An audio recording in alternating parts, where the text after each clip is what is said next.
Alrighty, here we are for another classical edition of the Spiritual Gumbo. Remember, this is going to be the run all the way through to be done with the with the Pentateuch, first 5 books. However, in the last one, we covered the numbering of the armies. We covered we talked about who the princes were. We spoke on the positioning of the armies as it pertains to where they are around the tabernacle of witness when it's set up, right? And just their general camp. And then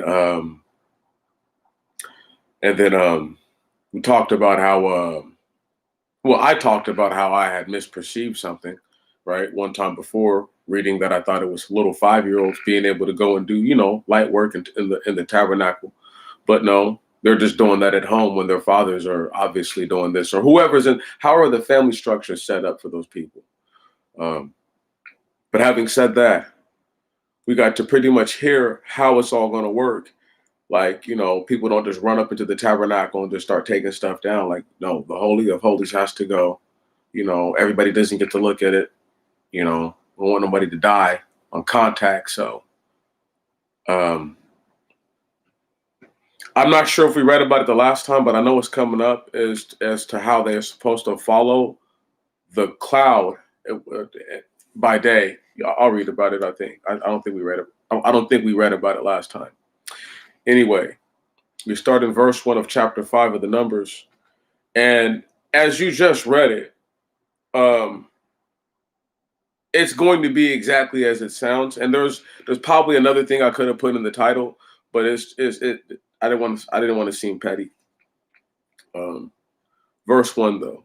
And the Lord spoke to Moses, saying, charge the children of Israel, and let them send forth out of the camp every leper, and everyone who has an issue of the reins, and everyone who is unclean from a dead body or soul, whether male or female, send them forth out of the camp, and they shall not defile their camps in which I dwell among them. And the children of Israel did so, and sent them out of the camp. Now, when it says it's sending them out of the camp, it's sending them into the general population of all the other people who are with him. You understand? So this is how somebody who doesn't have the means to heal themselves, get themselves healed or something like that, right? And then be able to prove that they're right. So they're just dealing with everyone who's outside of the actual established family of the Israelites. So they're removing all these people, right? And let me just keep on going forward.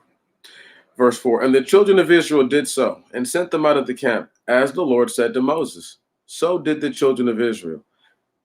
And the Lord spoke to Moses, saying, speak to the children of Israel, saying, every man or woman who shall commit any sin that is common to man, or if that soul shall in any wise have neglected the commandments and transgressed, that person shall confess the sin which he has committed, and shall make satisfaction for his trespass. He shall pay the principal, and shall add to it the fifth part, and shall make restoration to him against whom he has trespassed. But if a man has no near kinsman, so as to make satisfaction for his trespass to him, the trespass offering paid to the Lord shall be for the priest. So there's several ways that you can look at that, because I want to talk about that real quick. The fifth part, 20%, whatever you want to say, right? So what it's saying is like, whatever something is worth, you have to give that. Plus, so this is why you have a valuation system for what you would say an animal is worth to you or whatever, right? Based on whatever currency you're using. So that way you can make right if you don't have, let's say, an animal to give. You see what I'm saying? That you can give back. Well, you have to give them that back with the money now. And it's just pretty much indicating that if you don't have a kinsman that you wronged, because it would normally be your family that you did something, right? Nobody else is around. So you're going to be doing this to your family. And it's saying that if that's not the occasion and a person is just confessing their sins, right? And this is where they get the confessionals and stuff like that from. There's going to be a few other things I point out as we speak on this that I trying to just jump on and just talk about. Now, where we at? Let's go ahead and break it down. But it says if you don't have anybody in your family, you give the priest the money. So it's saying that, like, whatever the 20% is, whatever that value is, based on whatever it is that you've done, right, that you can actually make atonement for, keep that in mind, because certain things you can't atone for, right? So if a person tells on themselves about something that is like causes you to get killed, I'm assuming it is incumbent of the priest to make sure that that person meets their demise, no matter who the person is. That's their job. Having said that, you give it to the priest. If there's nobody that you've wronged, the priest will take the money. Verse 9. No. Middle of that verse. Besides the ram of atonement, which he shall make with atonement with it for him. So it's talking about the ram that you're going to have. But once again, if you don't have a ram, you're going to have to buy the ram. Then you're going to have to take 20%. It depends on what you've done. There's a lot of stuff going on, but I don't want to get too boggled down in all that. I want to get through this chapter because it's going to get very interesting pretty soon. It's already very interesting to me. It's going to get very repetitive again, and I need to get through that. And, that's why I've been kind of like, I have to do that to everybody again. So, I know. Bear with me. And every first fruits and all the sanctified things among the children of Israel, verse 9, whatsoever they shall offer to the Lord shall be for the priest himself. So it's saying that whatever they give up is for the priest. Anything they sacrifice is for the priest. So the priest technically should be super duper rich. Understand that. And people could say that Moses set up a racket. Look, man, that's not what happened. Calm down. You know what I mean? That's not what happened. They were the smallest tribe of all of it. So it's not like, once again, it's not like their brother tribes didn't know that they were the smallest tribe. You get what I'm saying? These are all things that they're aware of.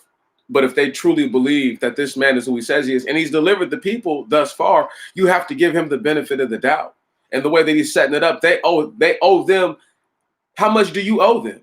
Right on? If they're the ones who have to communicate with your God, right? There's no level of payment that you can render to them that's actually proper payment. If you really think about what they're doing and really understand how deep it is that they're communing with the Creator, right on? And this is what, just a caveat for a second. This is what Spiritual Gumbo used to really be about for me. I used to be able to explain things to people, a certain way. And I know, as I've gotten more rigid as to how I see the scripture, there's still a lot of fluidity, but there's things that I just won't budge on because I have to see something that comes before that to uproot it.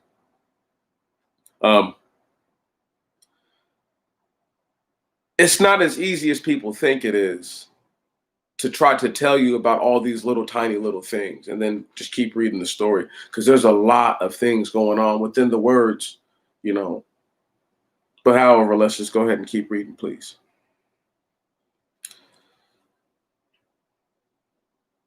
And the hallowed things of every man shall be his, and whatever man shall give anything to the priest, the gift shall be his. Verse 11, and the Lord spoke to Moses, saying, speak to the children of Israel, and thou shalt say to him, whosoever wife shall transgress against him, and slight and despise him, and supposing anyone shall lie with her carnally, and the thing shall be hid from his eyes, and the thing shall be hid from the eyes of her husband, and she should conceal it, and be herself defiled, and there was no witness with her, and she should not be taken. And there should come upon him a spirit of jealousy, and he should be jealous of his wife, and she be defiled. or there come upon him a spirit of jealousy, and he should be jealous of his wife, and she should not be defiled. So it's covering both the aspects of, okay, let me just go ahead and break down something real quick in relationships. Normally, when chicks start to complain to dudes about every little thing, she's talking to some other guy. I don't know how many times I've seen it in my life, right? So this dude is like, if she's henpecking me like this every day, she's up to something, right? He didn't come to his own mind, or maybe he didn't seen her engage in certain activities with certain people, and he thinks it's suspect and questionable. However, having said that, in as much he might just be, it might just all be in his head, because people go through that. So let's just go ahead and just break it all down real quick, right? We're going to keep it on a human level so we can relate this situation. And the Most High is saying right now, so if she is defiled or if she's not defiled, understand the difference. Hear me. Hear me. Hear me. There's going to be a consequence. I know people are going to be like, oh, that's bull. But it's not. This is the Most High God. So let's take his word serious, and let's just keep it in the context that this happened. And these are the rules that things like this happen to men and to women, right? And this is what it is. Also, imagine if a dude hasn't been with his woman, right? Okay, he hasn't been with her in who knows how long. Let's say over a year, okay? And he's assuming, okay, so she would get pregnant. Anyway, we're going to keep reading. I'll break it down when we get to the end of it. It'll make sense then. Verse 15. Then the priest shall bring the man, then the man shall bring his wife to the priest, and shall bring his gift for her, the 10th part of an ephah of barley meal. He shall pour no oil upon it, neither shall he put frankincense upon it. Notice this is barley meal. This isn't regular flour. Or you get what I'm saying? Fine. Anyway. Neither shall he put frankincense upon it, for it is a sacrifice of jealousy, a sacrifice of memorial, recalling sin to remembrance. Now, I do believe that them burning this barley meal has something to do with what's about to take place. I just can't prove it. Let me just go ahead and just keep reading. And the priest shall bring her and cause her to stand before the Lord. And the priest shall take pure running water in an earthen vessel. And he shall take of the dust that is on the floor of the tabernacle of witness. And the priest, having taken it, shall cast it in the water. And the priest shall cause the woman to stand before the Lord, and shall uncover the head of the woman, and shall put in her hands the sacrifice of memorial. So understand, back then, these women were, if for him to uncover her head, she has to have on some kind of head garb. No? Okay.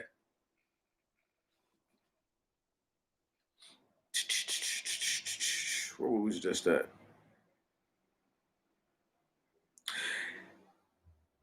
And excuse me, whoa. Just right there. And the priest shall cause the woman to stand before the Lord, and shall uncover the head of the woman, and shall put into her hands the sacrifice of memorial, the sacrifice of jealousy. And in the hand of the priest shall be the water of this conviction that brings the curse. Okay, now we're getting deep now. Come on. And the priest shall adjure her, and shall say to the woman, if no one has lain with thee, and if thou hast not transgressed so as to be polluted, being under the power of thy husband, be free from this water of the conviction that causes this curse. But if being a married woman thou hast transgressed or have been polluted, or anyone lain with thee beside thy husband, then the priest shall adjure the woman by the oaths of this curse. And the priest shall say to the woman, the Lord bring thee into a curse, and under an oath in the midst of thy people, in that the Lord should cause thy thigh to rot, listen, and thy belly to swell. Okay. And this water bringing the curse shall enter into thy womb to cause thy belly to swell and thy thigh to rot. And the woman shall say, so be it, so be it. Stop right there.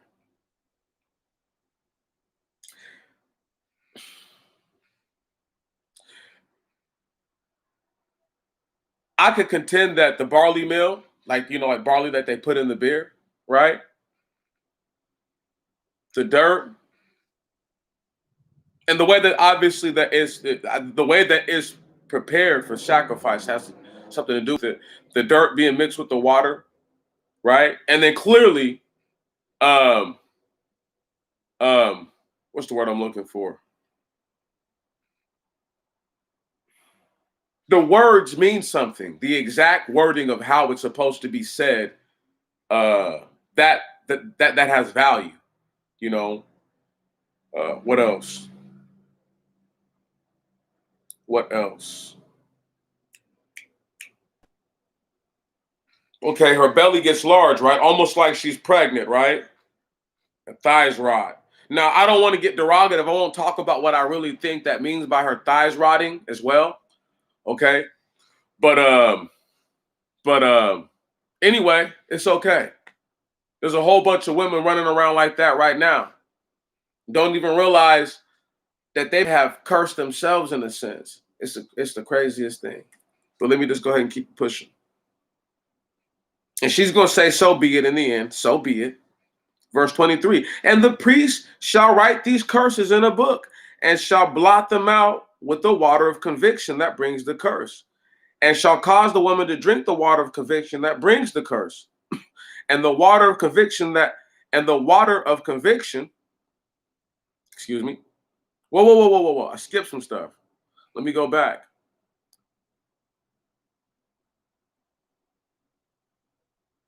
No, I read that all. I'm tripping. I didn't skip anything. It's just the way that it's worded. I thought I skipped it. And the priest shall write these curses in a book and shall blot them out, or blot them out with or in the water of the conviction that brings the curse. And the water of conviction that brings the curse shall cause, the water of the conviction that brings the curse shall enter into her. And the priest shall take from the hand of the woman the sacrifice of jealousy, and shall present the sacrifice before the Lord, and shall bring it to the altar. And the priest shall take a handful of the sacrifice as a memorial of it, and shall offer it upon the altar. And afterwards he shall cause the woman to drink the water. And it shall come to pass, if she be defiled and have altogether escaped the notice of her husband, then the water of conviction that shall bring the curse shall enter into her, and she shall swell in her body, and her thighs shall rot. And I'm thinking this happens right then and there in the moment. I can't prove that, but I do believe that.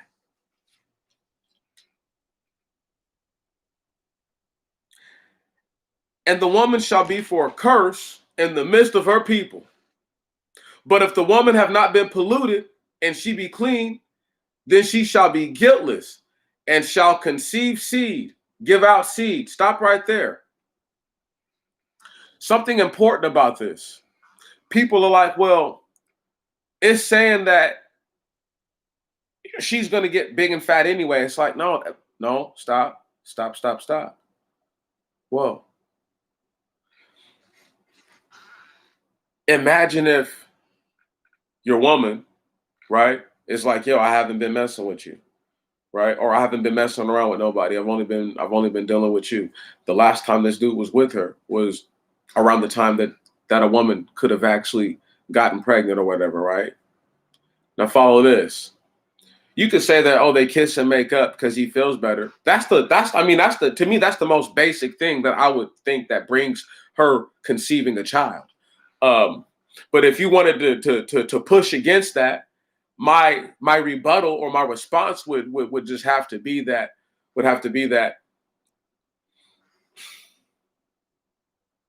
I'm not saying that these are like babies like who were like the Messiah, right? But I know it sounds crazy. I know people want to try to defend like, oh, this is how adulterers don't get caught. I'm like, no, it's not. Because if his wife gets pregnant out of nowhere, what, he can't take that to that's not what this is about. This is about if a guy thinks she's cheating or I think she's up to no good or whatever, and he can't prove it. Okay. And so the only way he can prove it now, I mean, you got to understand, you hear how serious that is? So let's say she didn't actually cheat on her husband, but she's been talking foul about him, right? Treating him wrong and everything. Now she's gonna be walking around here looking like Bertha anyway. It doesn't matter. So it doesn't matter if you slept around or not, right? But let's just say that the woman's not polluted, she's not defiled, she hasn't spoke any kind of ill will against the man, whatever you want to imagine. Now, what he has to hold against him, the L he has to hold is, yeah, she's gonna get pregnant now. But I would contend that the way that she gets pregnant is by this guy being like, oh wow, her belly didn't just blow up in front of me and her thighs didn't just get nasty. Understand, I do believe that this happened instantaneously and people could see. And this is for the people to see, like, this is what's going to happen to you if you do what she did. Come on. That's why she has to be in the midst of the people. Let's break it down. See, even though people might think is rudimentary and it's elementary, it actually those things are what build the advanced and the most learned ways of thinking. Let's go ahead and keep it going. Verse 29. This is the law of jealousy, wherein a married woman should happen to transgress and be defiled, or in the case of a man or whomsoever the spirit of jealousy should come, and he should be jealous of his wife, and should place his wife before the Lord, and the priest shall execute towards her all this law. Then the man shall be clear from sin, and that woman shall bear her sin. So, boom. Either way, she gets checked. You see what I'm saying? And I'm not saying that, she's out of line or out of pocket, but apparently every dude is not going to be doing this with his woman. I don't care. They don't want the priest in their business. However you want to look at it, right? People just have better relationships. There's all kinds of different little minutia that you could really feed into that thought. So before you get carried away, just tell yourself that the man, right? He has to be at no fault in this. He's not right. He's saying like, look, man, I think she's sleeping around. That's what I think. Right. But you're claiming she's sleeping around, but she ain't got pregnant. Right. This whole time she ain't been pregnant. Follow that. You see what I'm saying? And now all of a sudden she's gonna get pregnant because you've been talking crazy. So the Most High is like, don't worry. That's the L he has to hold. So let's say this is a guy who really didn't want children right then and there in his life, or just kind of didn't want children back then, let's say, because that's not a new mindset. Right. Now look, partner, now you got to hold that L. If you think it's an L, to have life and seed to go on to represent you forever, or the best that they can for however long they can. See, it's just not being childish about it. It's being grown up in your mind. Let's keep reading. We're at verse 1 of chapter 6. And the Lord spoke to Moses, saying, speak to the children of Israel, and thou shalt say to them, whatsoever man or woman shall specifically vow a vow to separate oneself with purity to the Lord. And this is the law of the Nazarite, by the way. He shall purely abstain from wine and strong drink. Now, I want to emphasize something before we carry on. You note how it says whatsoever man or woman, right? I'm not going to say that a woman could come to the priest, but a woman could go to her father, right on, and bring the issue to her father, right on, and then handle it like that, where then this man can take this man to charge for a transgression against his house, if you will, right? So there's different ways to look at it. And give me 1 second. I got to check on these beans.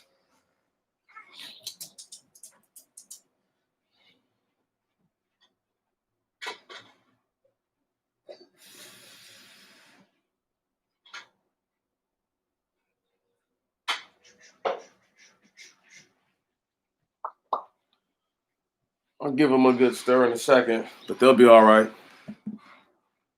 So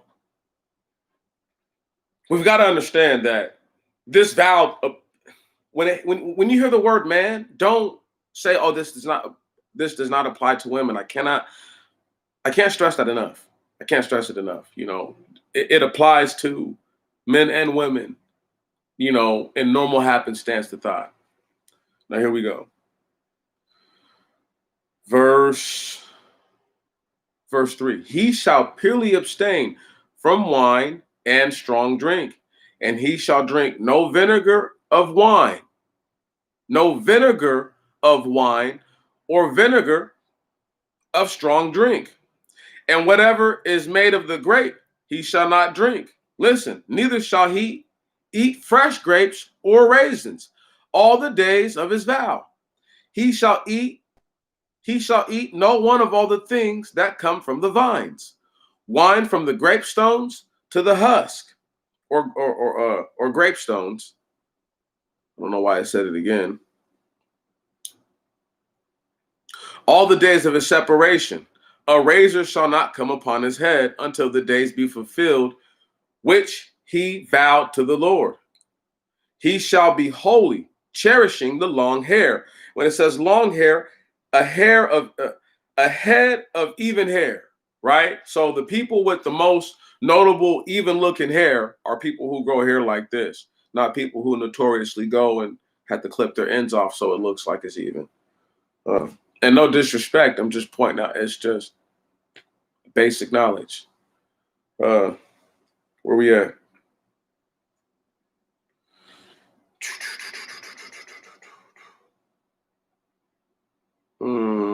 There we go.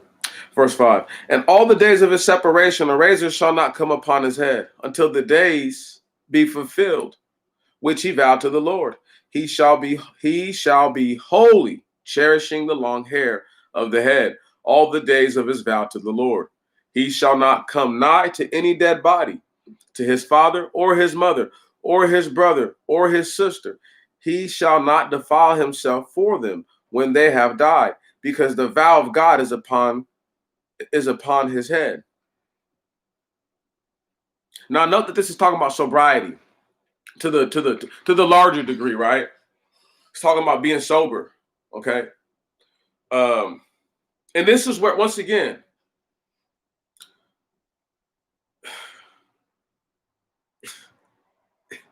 there's so many different little ways you could look at it, right? You could say a person does that willfully. You could say that a person might have this impressed upon them. All I'm going to say is that there's a whole lot of people who grow their hair and might even twist it into those locks that is being talked about, right? Because if you grow your hair out for some years, your hair is going to grow out long and nice, right? And but people cut their hair, don't they? Just because they get tired of it or for whatever reason. So when you see all those things, you just have to realize that it's covering more than we readily acknowledge. Then with just one pass through the scripture. This is why I tell you guys, you got to read it like 100 times or as many times as you can bear to read those same things. You got to just keep reading it, and obviously give yourself time in between all those times you're going to read it, but you need to read it a lot to really try to break down, okay, what else can I apply to this? Here we go. All the days of his vow to the Lord, he shall not come nigh to any dead body, to his father or his mother or his brother or his sister. He shall not defile himself for them when they have died, because the vow of God is upon him on his head. There we go. I had to read that again. And all the days of his vow he shall be holy to the Lord. And if anyone should die suddenly by him, immediately the head of his vow shall be defiled. And he shall shave his head, and whatever day he shall be purified. And on the 7th day he shall be shaved.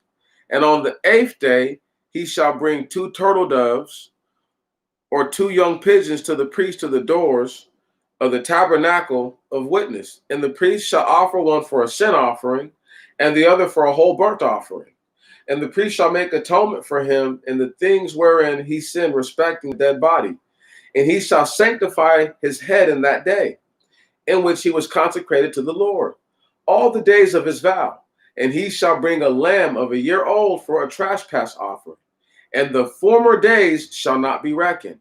So it's boom. It's pretty much saying that everything he did before that, all those days of the vow, that's behind you now. You're gonna have to, if he wanted to do it again, he'd have to redo it again. Okay. All that just depends on where their desire is at, right? To not want to eat grapes or anything like that, you know. And I mean, because that might be what you want. You might not want no wine. You might just be like, man, I haven't had a grape in forever. I would love a grape, you know. Maybe you wouldn't want to love a grape. I don't know. I'm not. It's not for me to dictate that. But I'm not gonna imply that they just want to get back to drinking. You know, that's low. That's low. You know what I'm saying? But just note though that you touch anybody's dead body, you can't. First off, you're not supposed to. But if somebody dies by you, all of a sudden, your hair's defiled. Come on, because you're in their company. So, right, they're defiled by being dead. Right on, exactly. Dead bodies give off all kinds of germs. So all of a sudden, the moment that they stop being from living to being to dead, bam, just like that. Come on.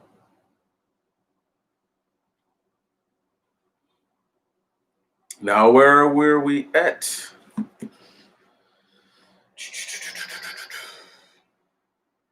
Verse 13, I want to say.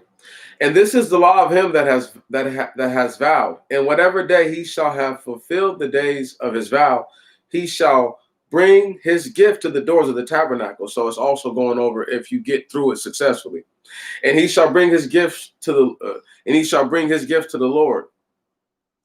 One he lamb of a year without blemish for a whole burnt offering, and one ewe lamb of a year old without blemish for a sin offering, and one ram without blemish for a peace offering, and a basket of unleavened bread of fine flour, even loaves of kneaded with oil, and unleavened cakes anointed with oil, and their meat offering, and their drink offering.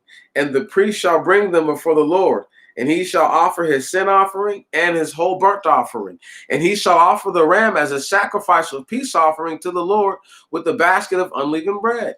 And the priest shall offer its meats and the priest shall offer its meat offering and his drink offering. And he that has vowed shall shave the head of his consecration by the doors of the tabernacle of witness, and shall put the hairs on the fire which is under the sacrifice of peace offering. Stop right there. Come on. Get to burn your hair as a peace offering to the Most High. Come on. If you go now that's worth not drinking for. That's worth staying away from anything dirty and all that.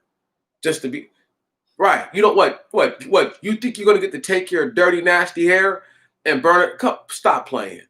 That's why you have to just shave your hair before when you get if you become defiled. But it covers first a failure.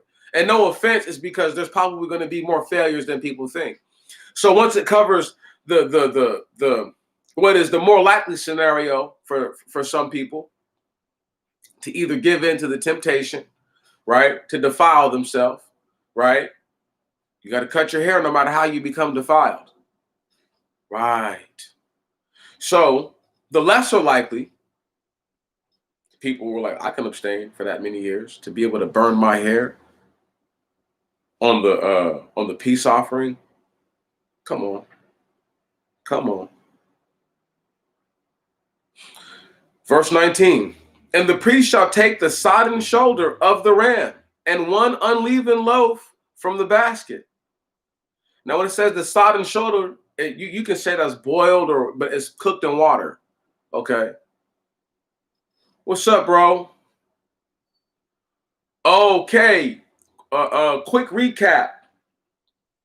This is the 6th chapter now So we read the 5th chapter. In the 5th chapter, it covers what a person's supposed to do if they assume or believe that there's some infidelity within their household, right? And then exactly how that's going to play out. The priest have the man and the woman come. The man brings some barley meal, a tenth of an ephah of barley meal, to be specific. The priests take the dust that's on the floor in the tabernacle. They put it in a pot that has running water coming through it. They say the words of this curse while the woman and the man are standing where the Lord is obviously going to be, right? And so what happens is that the woman, I don't know if she's going to say the words herself too, right? But it doesn't matter if she's going to say I'm guilty or not. It doesn't. She can't not do the process. So understand, if she tried to run away, that you're going to look guilty. So guess what? Understand what I'm saying? Come on. She's going to go through with it. Okay?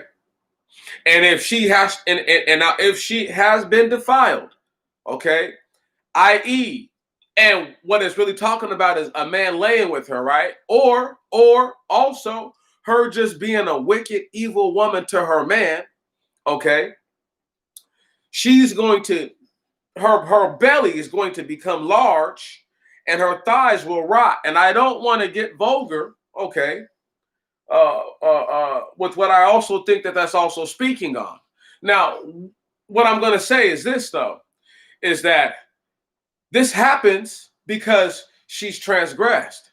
Now, the other instance is that if she has not transgressed, this won't happen to her, right? And then she'll conceive seed. So she'll become pregnant. But she won't do both. You see what I'm saying? And the belief is that she becomes bloated and swelled up, and these rotted thighs, this smell, you understand? Okay? Develops in the moment, right then and there. Come on, hear me. Now, here we've already read in chapter 6, we've read up to verse 19, and we've stopped right there. And I was explaining to the people that sodden was a piece of meat sodden is meat that's like boiled, right? You know what I'm saying, y'all? And so you have to respect the process of how it all goes.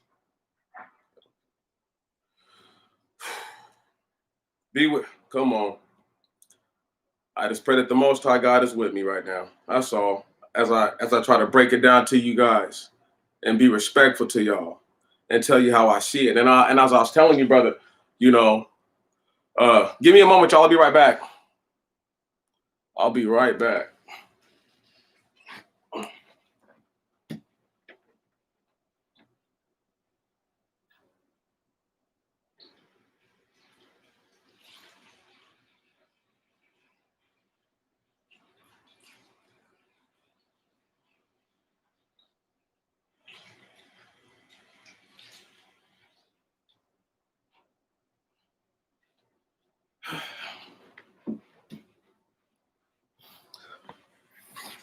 Okay, here we go.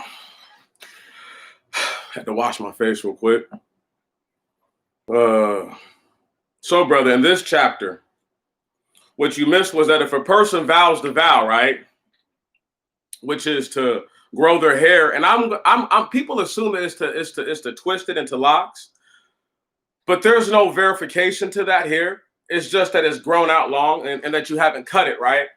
So the idea is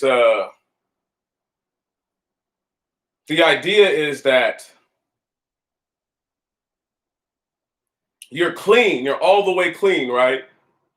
And you don't touch anything, you don't defile yourself with anything unclean. No, I didn't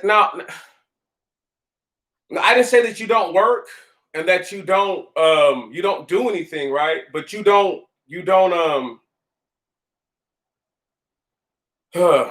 what's the word I'm looking for? You don't make yourself by any means where you're compromised. And if you become compromised, you have to end your vow and then pretty much start all over. And if you never become compromised, you get to finish your vow and you get to offer your hair as a clean offering, right on? As they offer the I think it's a ram of a year old. I don't know how old the ram is, but it's a ram without blemish. And caveat, I sent my boy Andre this article. I'll have to try to look for it for y'all. It's an amazing article where they said this sheep was sold for almost $500,000. Yep, auctioned for almost $500,000. And Brother Andre's response was very funny. He said that's why, and it's very true too, very truthful before it was funny, was that that's why Laban was so angry with Jacob, because he took all the price, he took all the good ones, he took everything, he took all the good stuff, you know. So, verse 19, carrying on. The priest shall take the sodden shoulder of the same ram I was just talking about, and one leaven loaf from the basket, and one unleavened loaf from the basket, and one unleavened cake, and shall put them in the hands of the votary, okay, which is a person who makes a vow, right, after he has shaved off his holy hair. And they have a comparison with Acts, but we're not going to go there. And the priest shall present them as an offering before the Lord. And it shall be the portion for the priest beside the breast of the heave offering, and beside the shoulder of the wave offering. And afterwards, the votary shall drink wine. And this is the law of the votary, who shall have vowed to the Lord, to his gift to the Lord concerning his vow, besides what he may be able to afford, according to the value of his vow, which he may have vowed according to the law of separation. Give me one moment, I gotta stir my beans.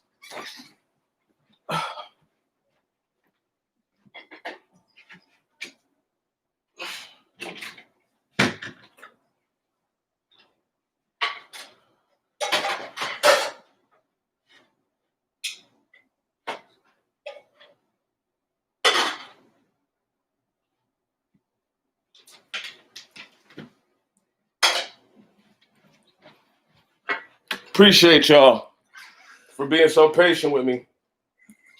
You know, cooking myself some black beans, you know, getting hungry. And yeah, I'm ready. Anyway, where are we at? After they just drank the wine. This is the law of the votary, who shall have vowed to the Lord his gifts of the Lord concerning his vow, besides that what he may be able to afford according to the value of his vow, which he may have vowed according to the law of separation. And the Lord spoke to Moses, saying, speak to Aaron and to his sons, saying, thus ye shall bless the children of Israel, saying to them, and the Lord bless thee and keep thee, and the Lord make his face to shine upon thee.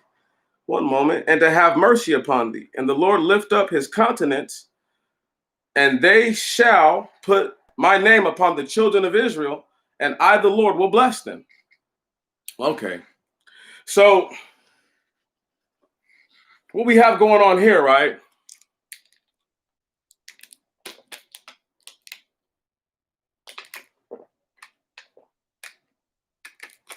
Ugh, thirsty.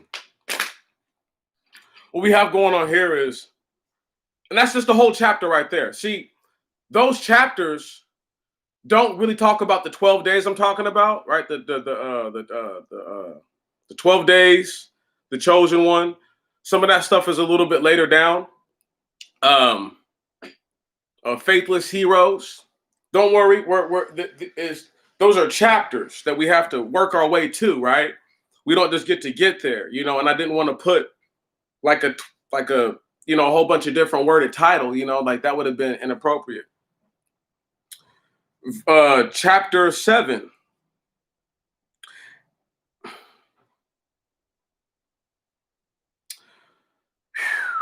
Okay. I'm going to ask you guys right now to just bear with me because this is the 12, right? Um, um, so this is so now we're about to come up into the actual meaning or the actual title of what everything is. Verse 1. And it came to pass in the day in which Moses finished setting up the tabernacle that he anointed it and consecrated it and all its furniture and the altar and all its furniture. And he anointed them and consecrated them. And the princes of Israel brought gifts, 12 princes of their father's house. Now, I actually believe that this is where they got the 12 days of Christmas from. All right. You know, that little song that they sing or whatever, and they talk about what their true love gave to them or whatever. I believe that this is where they actually got it from. Even though this is way different. This ain't no this isn't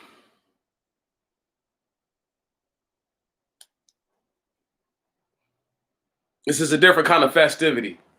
Just to say it like that. And I need to turn on my light too. Getting hard to see my words.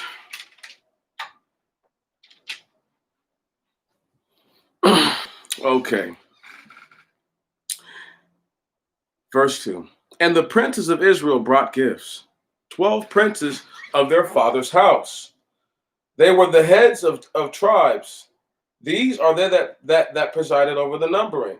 And they brought the gifts, and they brought their gift before the Lord, 6 covered wagons and 12 oxen, a wagon from 2 princes, and a calf from each. And they brought them before the tabernacle. And the Lord spoke to Moses, saying, Take of them, and they shall be for the works of the services of the tabernacle of witness. And thou shalt give them to the Levites, to each one according to his ministration. And Moses took the wagons and the oxen and gave them to the Levites. So clearly there's wagons and oxen, but this is how they're going to be able to do some of the work. Now let's just go ahead and keep reading.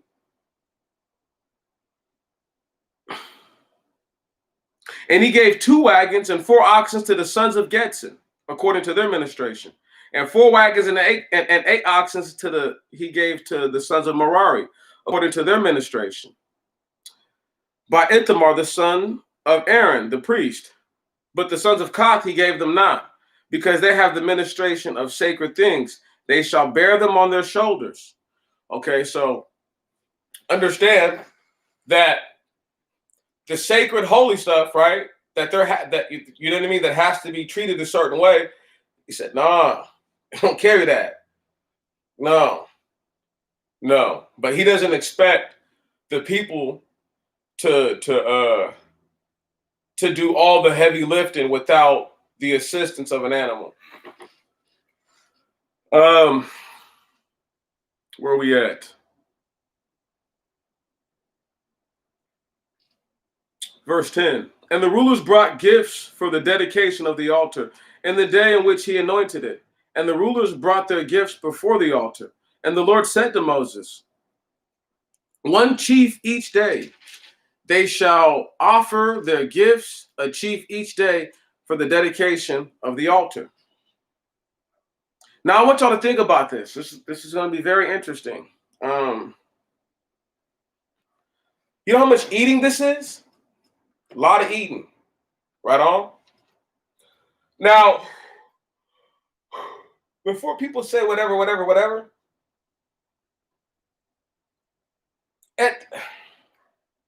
there were certain ways that they kept up with. If you ever wanted to know why Black people love to cook out and love to do stuff like that, this is why. Okay? Because they come from a group of people who practice this in their natural happenstance. But it just so happens that in this circumstance, these people have converted, or they're trying to convert, to following the creator of all things. But their only issue is that they're wayward. So, they just, they just don't always keep their charge of what they're supposed to do.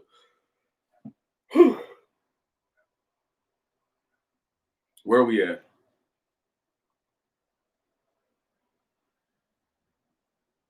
Verse 10. And he that offered his gift on the first day was Nasan, the son of Aminadab, the prince of the tribe of Judah. And he, one moment, and he brought his gift, one silver charger of 130 shekels was its weight. And a charger is pretty much like a plate bowl. You know what I mean? I don't think I have one in here. They call them bowls. They're not exactly bowls, but it can be considered a bowl, but it's almost like a plate too.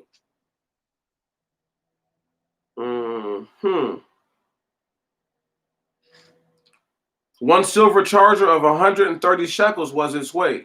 One silver bowl of 70 shekels, according to the holy shekel. Both full of fine flour, kneaded with oil for a meat offering.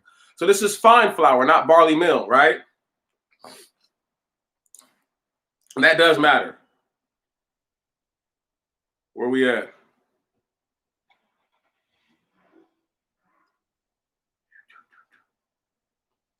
One golden censer, or one censer of 10 golden weights, of 10 shekels, full of incense.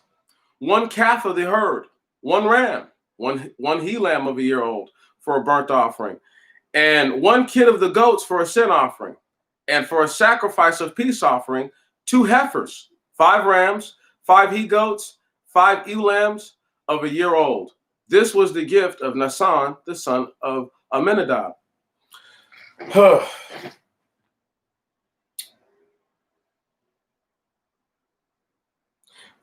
Everything you heard, I'm going to read again and again and again and again. Bear with me. I have to read that 11 more times. And then I have to read up the totality of everything and then how it all comes together. So you're going to have to just get ready. On the second day, Nathaniel, son of Sogar, the prince of the tribe of Issachar, brought his offering, and he brought his gift, one silver charger, its weight 130 shekels, one silver bowl of 70 shekels, according to the holy shekel, both full of fine flour, kneaded with oil for a meat offering, one censer of 10 golden shekels, full of incense, one calf of the herd, one ram, one he lamb of a year old for a whole burnt offering, and one kid of the goats for a sin offering, and for a sacrifice, a peace offering, 2 heifers, 5 rams, 5 he goats, 5 ewe lambs of a year old. This was the gift of Nathaniel, the son of Sogar. And on the third day, the prince of the sons of Zabulon, Eliab, the son of Kelon, he brought his gift, one silver charger, its weight 130 shekels, one silver bowl of 70 shekels. One moment. One silver bowl of 70 shekels, according to the holy shekel, both full of fine flour, kneaded with oil for a meat offering. One golden censer of 10 shekels, full of incense. One calf of the herd, one ram, one he lamb of a year old for a whole burnt offering, and one kid of the goats for a sin offering. And for a sacrifice, a peace offering, 2 heifers, 5 rams, 5 he goats, 5 ewe lambs of a year old. This was the gift of Eliab, the son of Kelon. And on the fourth day, Eleazar, the son of Sedeur, the prince of the children of Reuben, he brought his gift, one silver charger, its weight 130 shekels, one silver bowl of 70 shekels, according to the holy shekel, both full of fine flour, kneaded with oil for a meat offering. One golden censer of 10 shekels, full of incense, one calf of the herd, one ram, one he lamb of a year old. for a whole burnt offering, and 1 kid of the goats for a sin offering, and for a sacrifice of peace offering, 2 heifers, 5 rams, 5 he goats, 5 ewe lambs of a year old. This was the gift of Eleazar, the son of Sedior. On the 5th day, the prince of the children of Simeon, Salamiel, the son of Suridai, he brought his gift, 1 silver charger, its weight 130 shekels, 1 silver bowl of 70 shekels, according to the holy shekel, both full of fine flour, kneaded with oil for a meat offering. A golden censer of 10 shekels, full of incense. 1 calf of the herd, 1 ram, 1 he lamb of a year old for a whole burnt offering, and one of the kids of the goats for a sin offering, and for a sacrifice of the peace offering, 2 heifers, 5 rams, 5 he goats, 5 ewe lambs of a year old. This was the gift of Salamiel, the son of Suusadai. On the 6th day, the princes of the sons of God, Elisaph, the son of Raguel, he brought his gift, 1 silver charger, its weight 130 shekels, its weight 130 shekels, 1 silver bowl of 70 shekels, according to the holy shekel, both full of fine flour, kneaded with oil for a meat offering, 1 golden censer of 10 shekels, full of incense, 1 calf of the herd, 1 ram, 1 he lamb of a year old for a whole burnt offering, and 1 kid of the goats for a sin offering. And for a sacrifice of peace offering, 2 heifers, 5 rams, 5 he goats, 5 ewe lambs of a year old. This was the gift of Eliasaph, the son of Raguel. On the 7th day, the prince of the sons of Ephraim, Elisama, the son of Emiud, he brought his gift, 1 silver charger, its weight 130 shekels, 1 silver bowl of 70 shekels, according to the holy shekel, both full of fine flour, kneaded with oil for a meat offering, 1 golden censer of 10 shekels, full of incense, 1 calf of the herd, 1 ram, 1 he lamb of a year old for a burnt offering, and 1 kid of the goats for a sin offering. And for a sacrifice of peace offering, 2 heifers, 5 rams, 5 he goats, 5 ewe lambs of a year old. This was the gift of Eliasama, the son of Emiud. And on the 8th day, the prince of the sons of Manasseh, Gamaliel, the sons of Fasadur, the son of Fadasur, he brought his gift, 1 silver charger, its weight 130 shekels. 130 shekels. 1 silver bowl of 70 shekels, according to the holy shekel, both full of fine flour, mingled with oil, for a meat offering. 1 golden censer of 10 shekels, full of incense, 1 calf of the herd, 1 ram, 1 he lamb of a year old for a whole burnt offering, and 1 kid of the goats for a sin offering. And for a sacrifice of peace offering, 2 heifers, 5 rams, 5 he goats, 5 ewe lambs of a year old. This was the gift of Gamaliel, the son of Fadasur. The 9th day, y'all. Don't worry, we're almost done. Then we'll get to read some about our faithless heroes, and I'm pretty sure we'll get to tie it into we should get to where I want to get to. If not, I'll have to pick it up in a day or so and just carry it on. But I'd like to get 5 or 6 chapters done. I don't want to pound through this and just run through it. I want to take my time enough to give a clear understanding. And so let me just go ahead and elaborate with these days that they're doing this stuff. They're bringing enough flour to cook with the meat, right?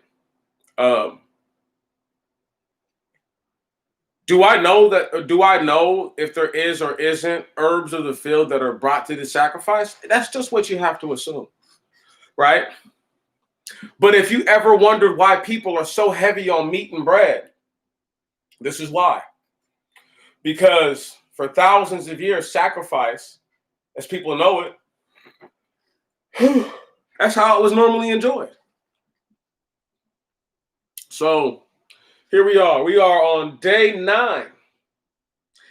And on the 9th day, the prince of the coast, full of incense, 1 calf of the herd, 1 ram, 1 he lamb of a year old, for a whole burnt offering, and 1 kid for the goat of the goats for a sin offering, and 1 kid of the goats. I just can't stress it enough, y'all. When people say words like whatever, act like it don't mean nothing, it means something. And for the sacrifice of peace offering, 2 heifers, 5 rams, 5 he goats, 5 ewe lambs of a year old. This was the gift of Abidan, the son of Gadiani. On the 10th day, the prince of the sons of Dan, Achiezer, the son of Amisadai, he brought his gift, 1 silver charger, its weight 130 shekels, 1 silver bowl of 70 shekels, according to the holy shekel, both full of fine flour, kneaded with oil for a meat offering, 1 golden censer of 10 shekels, full of incense, 1 calf of the herd, 1 ram, 1 he lamb of a year old for a whole burnt offering, and 1 kid of the goats for a sin offering. And for a sacrifice of peace offering, 2 heifers, 5 rams, 5 he goats, 5 ewe lambs of a year old. This was the gift of Achiezer, the son of Amisadai. And on the 11th day, the prince of the sons of Asher, Pagil, the son of Ikron, he brought his gift, 1 silver charger, its weight 130 shekels, 1 silver bowl of 70 shekels, according to the holy shekel, both full of fine flour mingled with oil for a meat offering, 1 golden censer of 10 shekels, full of incense, 1 calf of the herd, 1 ram, 1 he lamb of a year old for a whole burnt offering, and 1 kid of the goats for a sin offering. And for a sacrifice of peace offering, 2 heifers, 5 rams, 5 he goats, 5 ewe lambs of a year old. This was the gift of Fagil, the son of Ekron.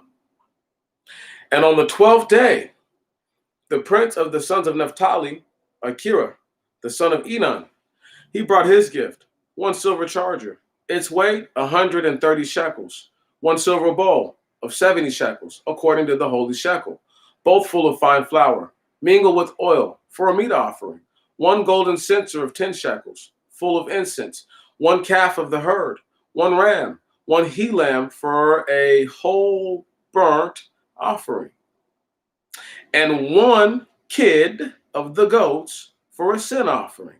And for a sacrifice of peace offering, 2 heifers, 5 rams, 5 he goats, 5 ewe lambs. I just couldn't help myself to do that. This was the gift of Akira, the son of Enan. Verse 84, just in case y'all didn't know. This was the dedication of the altar in the day in which Moses anointed it by the princes of the sons of Israel. 12 silver chargers, 12 silver bowls, 12 golden censers, each or one charger of 100, or each charger 130 shekels, and each bowl of 70 shekels. All the silver of the vessels was 2,400 shekels, the shekels according to the holy shekel. 12 golden censers full of incense, and all the gold of the shekels was 120 shekels. And all the cattle for the whole burnt offering, 12 calves, 12 rams, 12 he lambs of a year old, and their meat offerings and their drink offerings, and 12 kids of the goats for sin offering, and the cattle for a sin offering of a peace offering, 24 heifers, 60 rams, 60 he goats of a year old, 60 ewe lambs of a year old, without blemish. This is the dedication of the altar after Moses consecrated Aaron or filled his hands, and when he appointed him. And when Moses went into the tabernacle of witness to speak to God, or to him, then he heard the voice of the Lord speaking to him from off the mercy seat, which is upon the ark of the testimony, between the two cherubs, and he spoke to him. Now stop right there. That was about 90 verses. Whew. But y'all made it. And that was them consecrating. That was the ultimate meal. That was like, okay, boom, the ultimate, we built the tabernacle. It's finally done. Woo, woo, woo, woo. Now understand, there's still a whole nation of strangers and people outside of you who don't get to partake in any of this. Right. Not supposed to. You see how that works? They were supposed to make it's supposed to be an exclusive thing, like, like children of Israel only, right? And you guys are talking about just cooking and cooking and cooking and cooking and cooking. It's absurd. I mean, like, how many tons of meat do you think that is? You know what I mean? Phenomenal, right?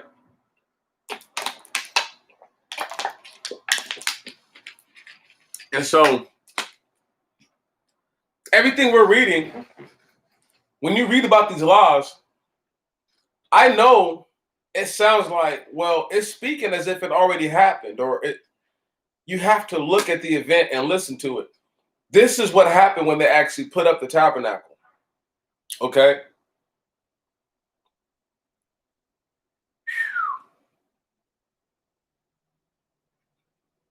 So guess what happened during that also, that period?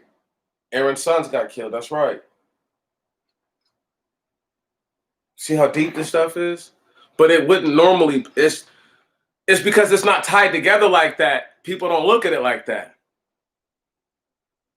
And that is indeed where they got the 12 days of Christmas from. Verse 1 of chapter 8. And the Lord spoke to Moses, saying, speak to Aaron, and thou shalt say to him, whenever thou shalt set lamps in order, the 7 lamps shall give light opposite to the candlestick. And Aaron did so. So wherever the light is on for the candle, you're going to put the lamps on the other side. And Aaron did so. One on the opposite side of the candlestick, he lighted its lamps, as the Lord appointed Moses. And this is the construction or appointment or arrangement of the candlestick. It is solid. It is solid. Golden, its stem, and its lilies, all solid, according to the pattern which the Lord shewed Moses. So he made the candlestick. And the Lord spoke to Moses, saying, take the Levites out of the midst of the children of Israel, and thou shalt purify them, and thou shalt perform their purification. Thou shalt sprinkle them with the water of purification, and razor shall come upon the whole of their body, and they shall wash their garments, and shall be clean.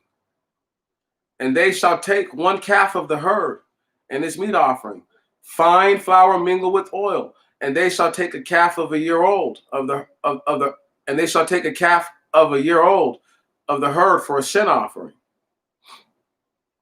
And so the sin offering gets burnt up all the way. And thou shalt bring the Levites before the tabernacle of witness, and thou shalt assemble all the congregation of the sons of Israel. And thou shalt bring the Levites before the Lord. And the sons of Israel shall lay their hands upon the Levites. And Aaron shall separate the Levites for a gift before the Lord from the children of Israel. And they shall be prepared to perform the works of the Lord, so as to perform. That's what the symbol says. And the Levites shall lay their hands on the heads of the calves. And thou shalt offer one for a sin offering, and the other for a whole burnt offering to the Lord, to make atonement for them. Verse 13. And thou shalt set the Levites before the Lord, and before Aaron, and before his sons, and thou shalt give them a gift, and thou shalt give them as a gift before the Lord. And thou shalt separate the Levites from the midst of the sons of Israel, and they shall be mine. And afterwards the Levites shall go in to perform the works of the tabernacle of witness, and thou shalt purify them and present them before the Lord.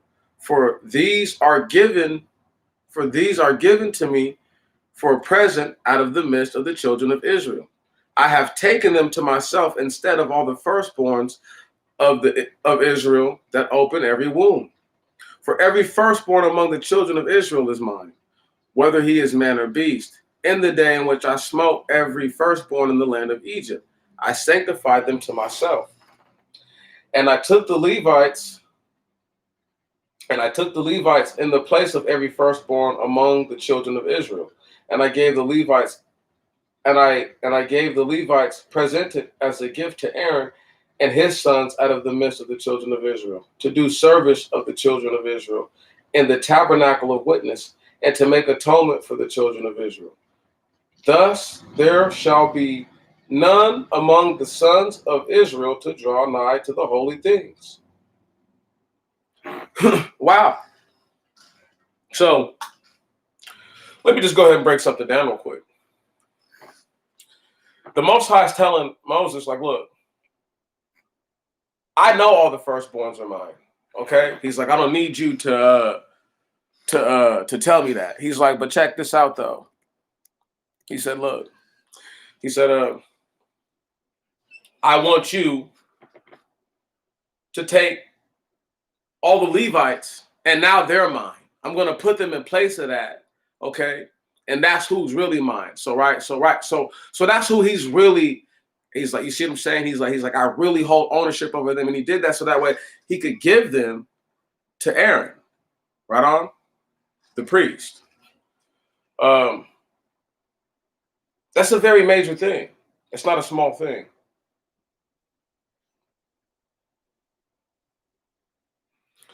All the hair on their body, shave it off, wash their garments, gonna come back, do sacrifice.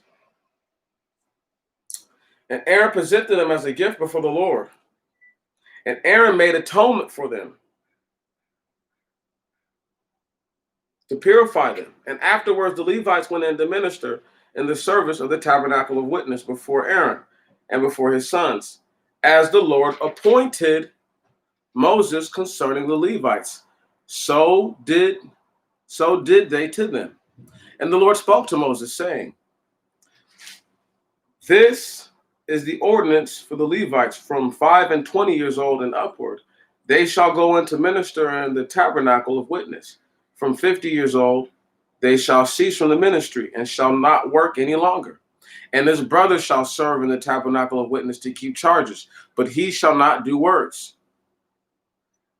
And his brother shall serve in the tabernacle of witness to keep charges, but he shall not do works. So thou shalt do to the Levites in their charges.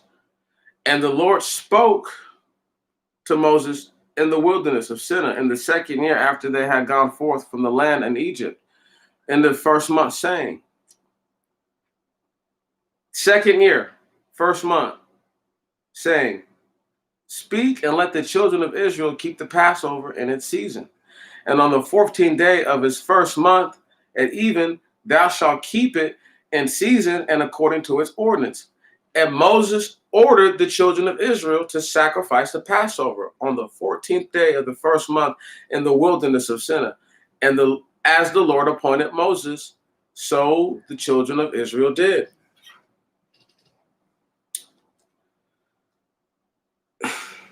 This right here is just like this is one of those day in the life moments. So before we get all the way into it, we have to recognize and realize that, once again, Moses wrote all the 5 of these books. So he was writing about himself. Like, you gotta understand, like he was writing about himself and writing all, or excuse me, etching it. However you write on rock. I don't know how you write on rock, but anyhow.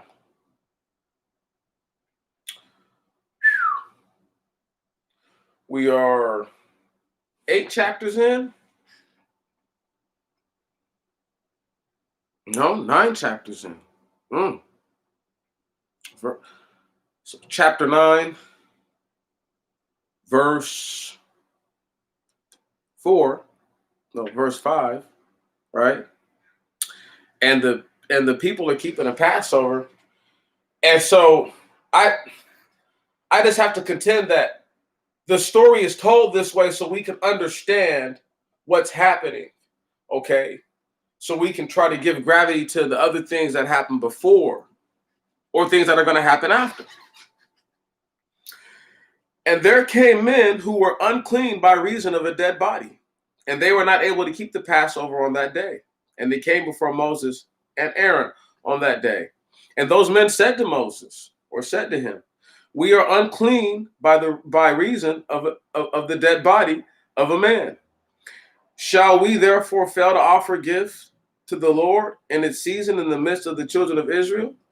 And Moses said to them, stand there, and I will hear what charge the Lord will give you, will give concerning you.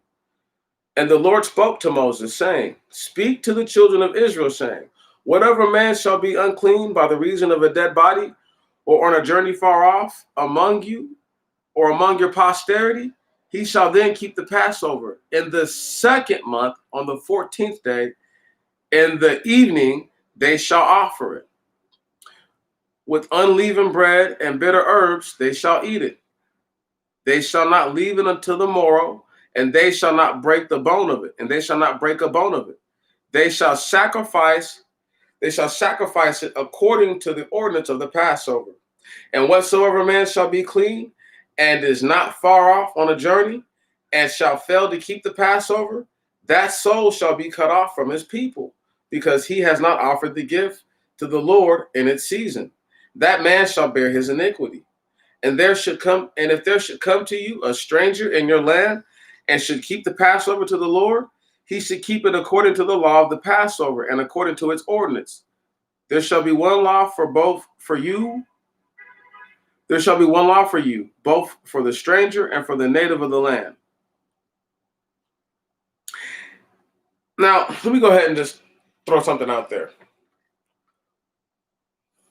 It's hard for people to really understand that those 12 days, right? Because let me just go ahead and turn back 1 second.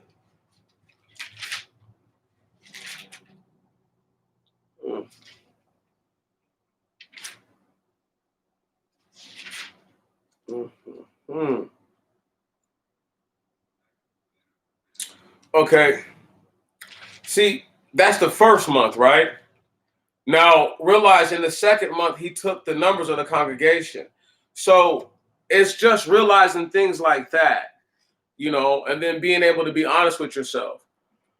Give me 1 second.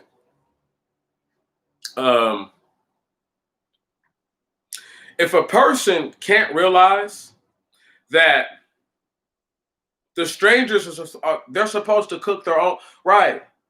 When you offer up whatever you're offering up, right? Like, bro, like, right. If you're going to keep the so-called not eating leaving, right? That's fine. Word? Most of the guys like, look, bro.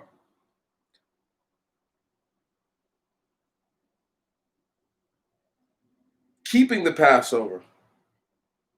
Did he say anything about offering anything up? No, they're going to be eating their own food, because the Passover food is not for the strangers. And no matter what people say, the land of the inheritance of the children of Israel, the children of Israel are technically strangers in that land. Just throwing that out there.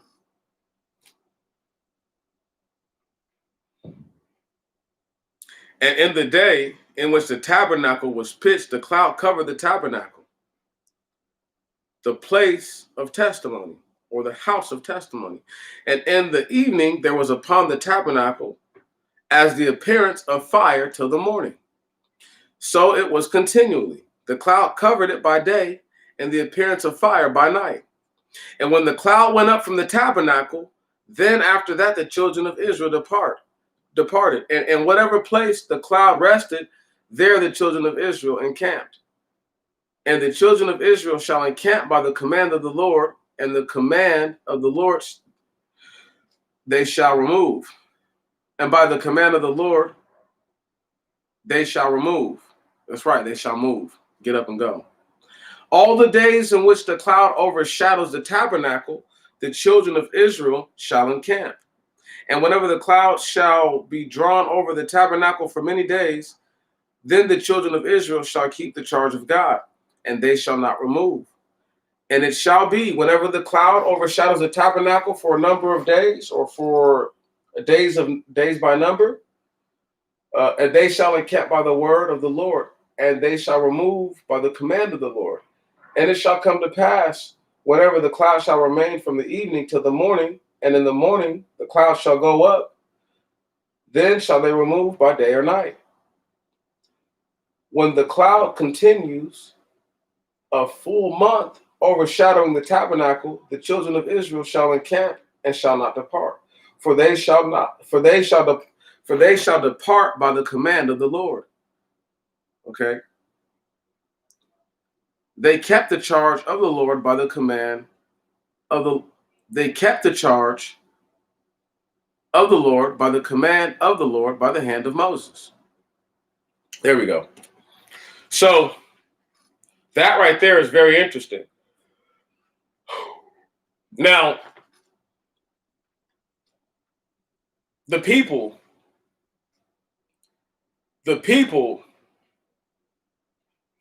are clearly ungrateful, right? So we already know that they're going to say and do stuff that they got no business doing. But you're about to hear something where the folks are clearly upset with the Most High in a little bit, right? And I don't know if it's just right in a second, but they get pretty upset. And then what happens is that Moses pretty much tells the Most High, like, I can't take this anymore. And there's a number of shepherds or people who are brought forward to bear the burden with them. Let's keep reading. And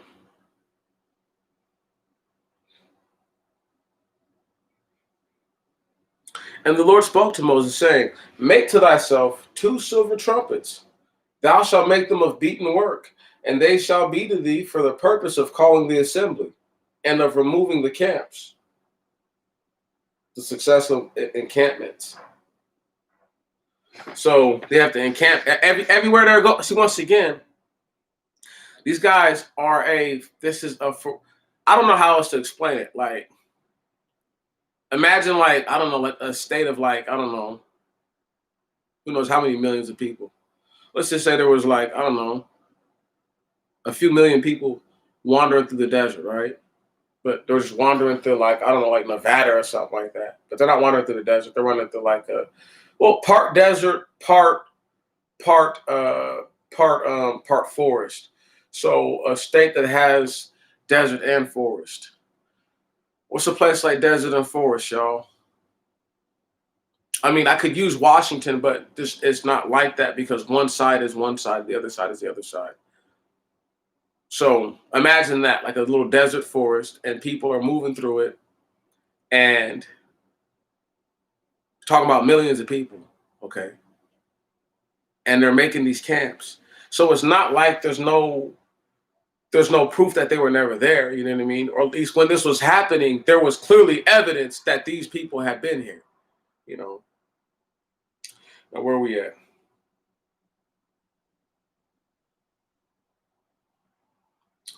Verse 4.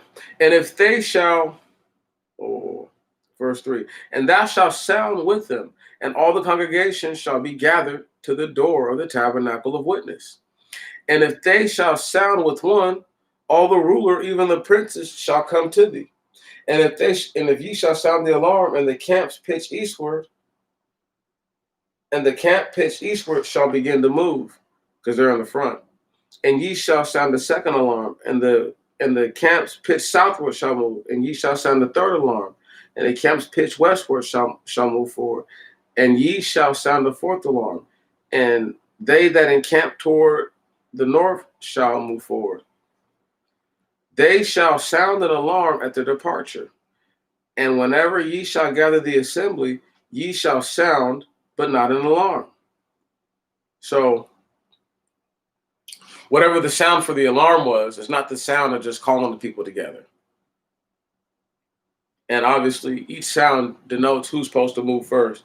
So that way, there's no confusion of the movement. Here we go. And you never lose structural integrity by having the ultimate ability to protect everyone.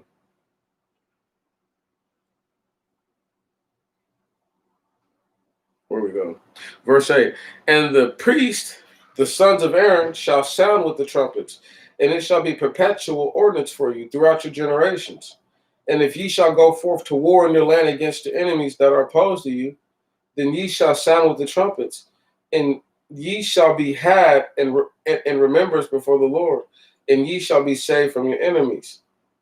And in the days of your gladness, and in your feast, and in your new moons, ye shall sound with the trumpets at your whole burnt offerings, and at the sacrifices of peace offerings, and they shall be a memorial to you for God, and they shall be a memorial for you before your God. I am the Lord your God. Now stop right there. Now the Most High God is like, whatever y'all think, he's like clearly like there's gonna be music and stuff going on. Like, it's not just it's gonna be an actual party and a festivity. And the Most High God is like, he knows how to do that better than anybody. He's like, he really knows how to have a good time. If there's somebody who does, he does. Verse 11. And it came to pass in the second year, in the second month, on the 12th day, the cloud went up from the tabernacle of witness, and the children set forward with the baggage in the wilderness, and the cloud rested in the wilderness of Paran. The first rank departed by the word of the Lord, by the hand of Moses.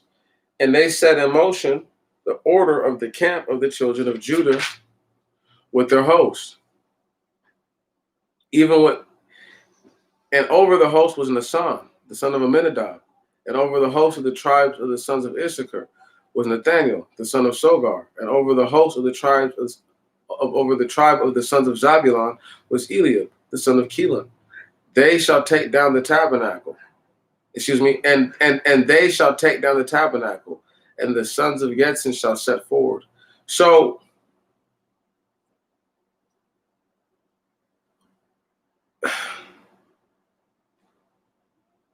people are like, what do you think is happening right here? And I just have to go, and it says, it's first set in motion the order of the camp. So these guys are moving out. And when it says, and they shall take down the tabernacle, right? And the sons of Getzon and Merari shall set forward, and the sons of Getzon shall set forward, and the sons of Merari who bear the tabernacle. Stop right there. They are the sons of the children of Levi, okay? Not because it wouldn't make sense for the Most High God to tell the people like, yo, don't draw nigh to this stuff. Don't get close to any of these things. And then yet I'm going to have them take it down. That doesn't make sense, yo. Right on. As far as to do that type of work. Going to the tabernacle of witness was like, you didn't want to go there, okay? You didn't want to have to be going to the tabernacle. That was not a good thing. All right. And people might think that the tabernacle was just like right there, but it's like, nah, it wasn't just right there. Like, even if it was in the middle of the people, it was still, you know what I mean? Like there's space. Verse 18, and over the camp of Reuben set forward with their host. And over their host was Eleazar, the son of Sediur. And over the host of the tribe of the sons of Simeon was Salamiel, son of Sarusadai. And over the host of the tribe of the children of Gad was Elisaph, the son of Raguel. And the son of Koth and the sons of Koth shall set forward, bearing the holy things. And the others,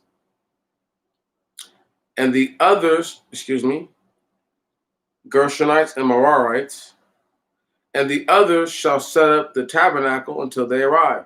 So,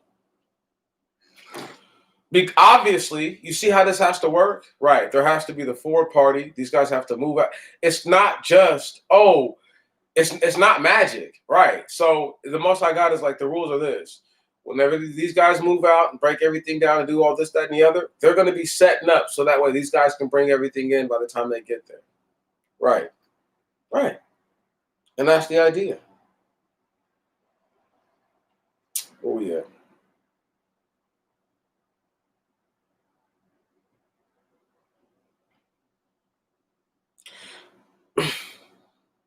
And the camp, verse 22, and the order of the camp of Ephraim shall set forward with their forces, and over their forces with Eliasama. And over their forces was Eliasama, the son of Simeud. And over the forces of the tribe of the sons of Anas was Gamaliel, the sons of Phatasur. And over the forces of the tribe of the children of Benjamin was Abidan, the son of Gadioni. And the order of the camp of the sons of Dan shall set forward the last of all the camps with their forces. And over their forces was Achizer, the son of Amisadai. And over the forces of the tribe of the sons of Asher was Phagil, the son of Ekron. And over the forces of the tribe of the sons of Naphtali was Akira, the son of Enan. These are the armies of the children of Israel, and they set forward with their forces. And Moses said to Obab, the son of Raguel, the Midianite, the father-in-law of Moses, we are going forward to the place concerning which the Lord said, this I will give to you. Come with us, and we will do thee good, for the Lord has spoken good concerning Israel.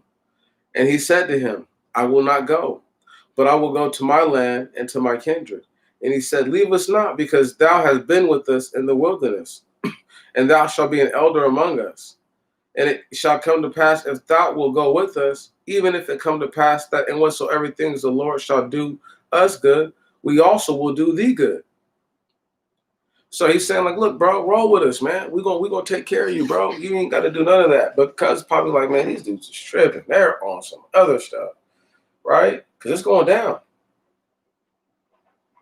Let's go ahead and just keep it reading. Oh, yeah, it means.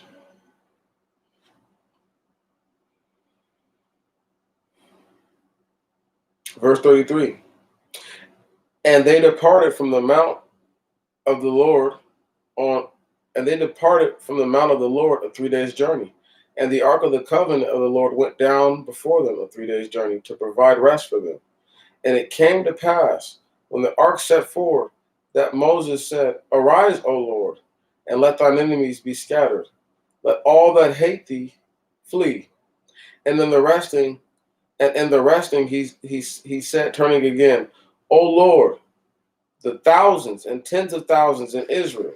And the cloud overshadowed them by the day, when they departed from the camp. And the people murmured sinfully before the Lord. Listen. Did you hear what Moses just said? O Lord, arise, O Lord, and let thine enemies be scattered. Let all that hate thee flee. And it came to pass, when the ark set forward, that Moses said, arise, O Lord, and let thine enemies be scattered, and let all that hate thee flee. I can't help but to think that this has to do with the children of Israel too, because did he not let his people get scattered? Did they not have to flee for their lives when they had to leave the land that was supposed to be of their inheritance? Right. Sure did. Come on. Here we go. Now, the tens of thousands of people who were within the tribe, right, at this time, as he's saying. Follow this.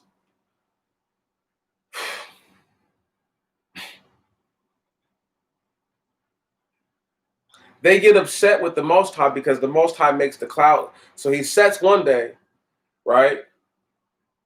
And then for whatever reason, he just rolls out, right? Boom. So now the people are like upset. And this is verse 1 of chapter, holy smokes, chapter 11. We're just going right through this stuff. And the people murmured sinfully before the Lord. And the Lord heard them and was very angry. And fire was kindled among them from the Lord, and devoured a part of the camp. And Moses cried, excuse me, and the people cried to Moses, and Moses prayed to the Lord, and the fire was quenched. And the name of the place was called Burning, or Taberah, for a fire was kindled among them from the Lord. And the mixed multitude, what? And the mixed multitude among them lusted exceedingly. And they and the children of Israel sat down and wept and said, who shall give us flesh to eat? We remember the fish we ate in Egypt freely, and the cucumbers and the melons or pumpkins. One moment. And the leeks and the garlic and the onions. But now our soul is dried up. Our eyes turn to nothing but to the manna. And the manna is as coriander seed, and the appearance of it is as hoarfrost. And the people went through the field and gathered and ground it in the mill of pounded it in a mortar, and baked it in a pan, and made cakes of it. And the sweetness of it was the taste of wafers made with oil.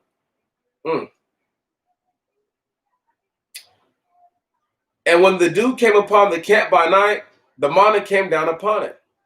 And Moses heard them weeping by their families, everyone at his door. And the Lord was very angry. And the thing was evil in the sight of Moses. Okay, here we go. About to get real deep. And Moses said to the Lord, why hast thou afflicted thy servant? And why have I not found grace in thy sight, that thou shouldest lay the weight of this people upon me? So Moses is having one of these moments, right? He's having a nig moment, a breakdown, right? And he's pretty much, because he sees what just happened. So look, the people know that they have to move camp the next day, right? And they're upset about that, right? And they're like, oh, we don't have any meat to eat, and right? Because you can only sacrifice for certain things. You can't just do that whenever you feel like it. See what I'm saying? Right. It's a major thing. And the reason why they talk about the fish is because you don't have to sacrifice to anybody to eat the fish. Come on. Hear me now. It's a big deal. It's a major thing. Now, why this is also a major thing is because, did you hear that word, the mixed multitude? See, I can't stress it. I can't stress it enough.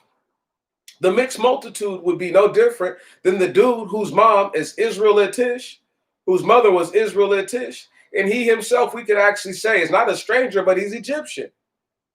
But for the sake of argument, we'll just say he's part of the mixed multitude. And that is something that cannot be denied. Those people who were like, man, I miss Egypt. La-di-da, la-di-da.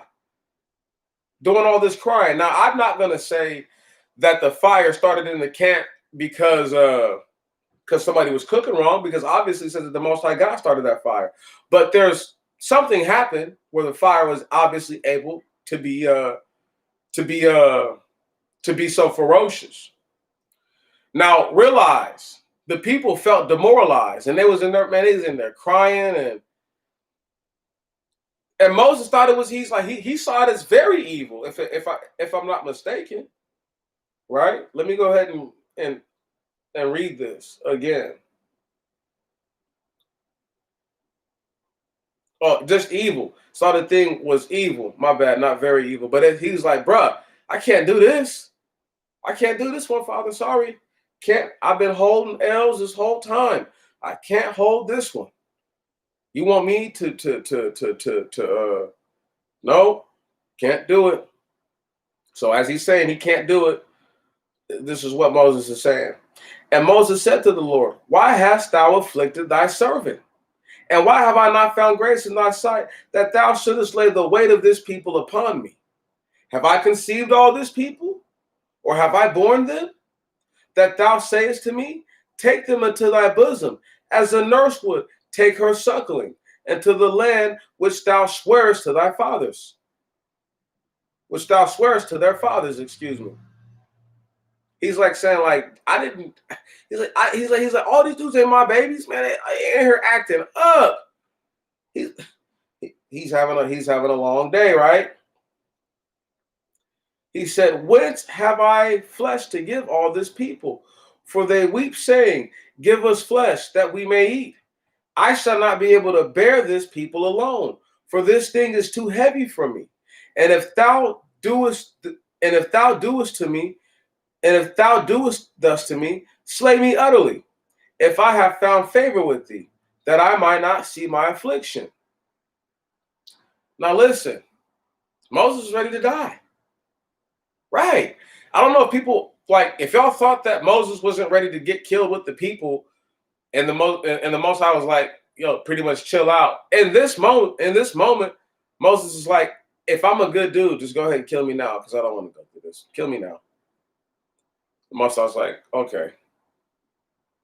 And the Lord said to Moses, gather me 70 men from the elders of Israel, with whom thyself knowest that they are the elders of the people, and their scribes, and thou shalt bring them to the tabernacle of witness, and they shall stand there with thee. So he said, look, go get 70 bona fide elders that you know are elders, no question about it, of the people. Now, my guess is, because I didn't break this down during the 12 days of sacrifice, and I should have. Obviously, the Levites don't sacrifice. Well, they do, but they don't. They didn't bring a wagon. They didn't bring anything, right? Right to that. They just did all the cooking. So, how am I going to try to explain this? The Levites. So there's 12 tribes. Joseph is Ephraim and Manasseh now. In that moment for the 12 days, they had to include Simeon, right? I could argue in this moment here again, Simeon is also included, just because the Levites are probably not going to be people that they have involved in this, because they're already the priests. They're already, you see what I'm saying? Already part of the priesthood, so it's a little different. You know what I mean?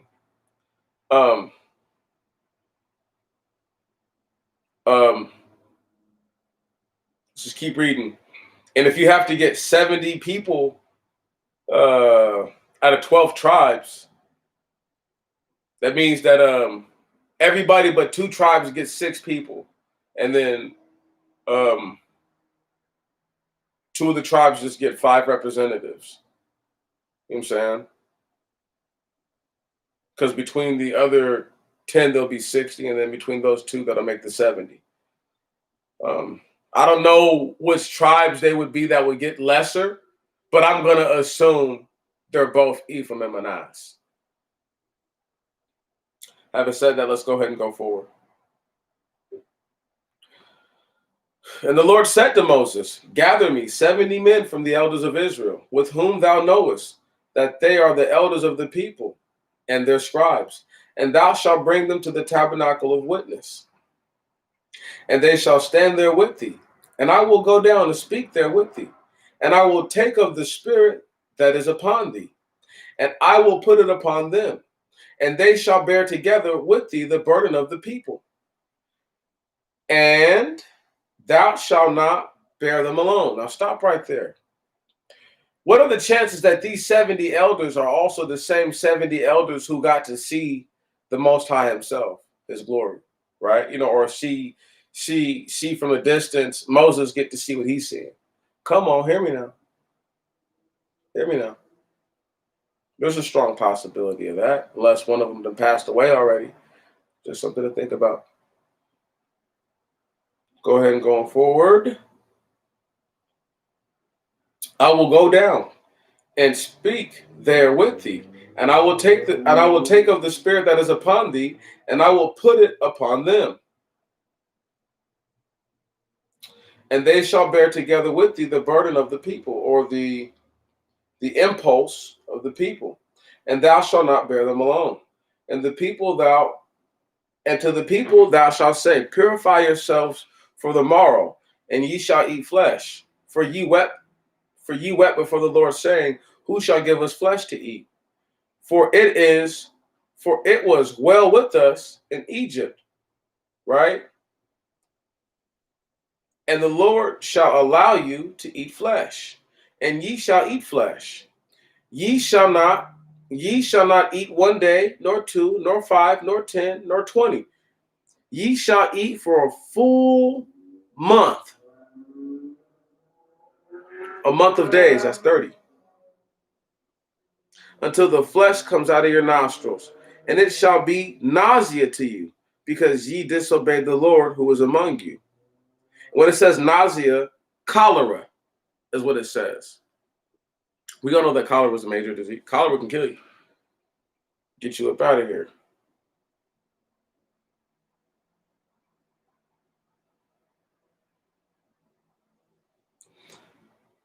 And it shall be a nausea to you, because ye disobeyed the Lord who was among you, and wept before him, saying, what had we to do to come?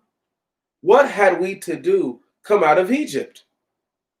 And Moses said, the people among whom I am 600,000. And Moses said, the people among whom I am 600,000 footmen, and thou saidest, I will give them flesh to eat, and they shall eat a whole month. Shall sheep and oxen be slain for them? And shall it suffice for them? Or shall all the fish of the sea be gathered together for them? And shall it suffice them? And the Lord said to Moses, shall not the hand of the Lord be fully sufficient? He's pretty much like, dude, stop worrying about how it's going to happen. I got this. Now shalt thou know whether my word shall come to pass to thee or not. And Moses, and by that, or will overtake thee. And Moses went out and spoke the words of the Lord to the people. And he gathered 70 men of the elders of the people and set them round about the tabernacle. And the Lord came down in the cloud and spoke to him, and took the spirit that was upon him and put it upon the 70 men that were elders. When the spirit rested upon them, they prophesied and ceased. And there were 2 men left in the camp, the name of one Eldad, and the name of the other Modad. And the spirit rested upon them. And these were the number of them that were enrolled, but they did not come to the tabernacle. And yet they prophesied in the camp.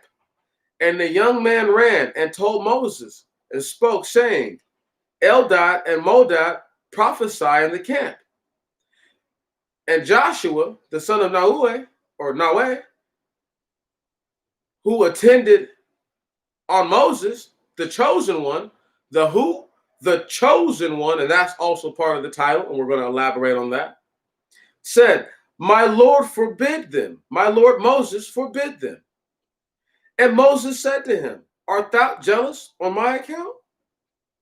Would that all the Lord's people were prophets? Whenever the Lord shall rest his spirit upon them. And Moses departed into the camp, himself and the elders of Israel. Now, what it's saying is this right here, is that these 2 dudes is in the camp. They didn't even, boom, like, I don't even think that they even got to leave just yet, right? They in the camp, they prophesying, saying things. But the Spirit of the Lord is upon these dudes, right? And the young man he can't believe it. So this young man comes and tells, and then Joshua, his servant, is like pretty much like, yo, what's up with that? And he's like, hey man, wouldn't it? The way I take what Moses is saying, I mean, he's asking him, are you jealous on my account, right? But he's saying like, wouldn't it be better if there were more prophets, more people who were prophesying the word? That's how I look at it. I don't look at it as there could never, or as everybody can't be a prophet, or everybody shouldn't try to be one. I see it more as when somebody can prophesy and say the things that are true, they should say them, and there shouldn't be a condition where in which that's being withheld from them unless further instructed. Now, the chosen one, the reason why Moses is the chosen one, because Moses was chosen by the Most High God to meet him, okay, and to experience him. All right, unlike any of our other fathers, Isaac, Jacob, nor Abraham, none of them ever had this.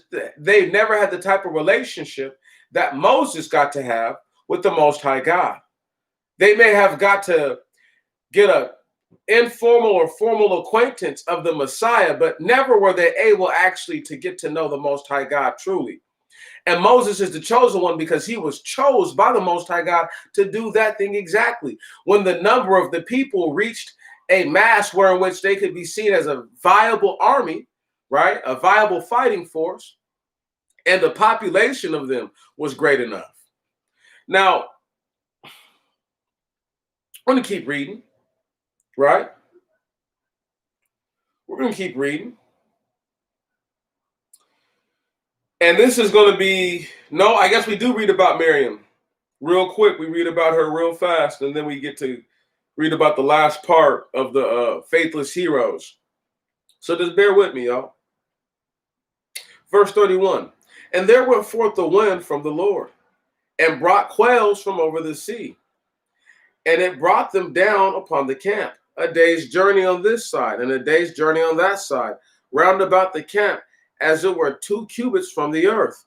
And the people rose up all the day, and all the night, and all the next day, and gathered the quails.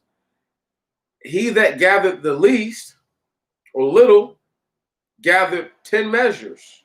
By the word measures, it's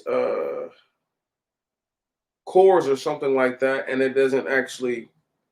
I don't know how many 10 measures actually measures up to in this. And they refreshed themselves round about the camp. The flesh was yet between their teeth before it failed, when the Lord was wroth with the people. And the Lord smote the people with a very great plague. And the name of that place was called the graves of lust. Now stop right there. I could assume that some of that food was undercooked. I could assume that the Most High God just cursed the food, but he gave those animals, those quails, that he gave them a disease or something like that. There's no way of really actually knowing, right? But they're 2 cubits off the earth, so there's like 6 feet. Whether they're standing on each other or whatever, they're so high off the earth, they're almost 6 feet off the earth. It's just incredible. It's just crazy, right?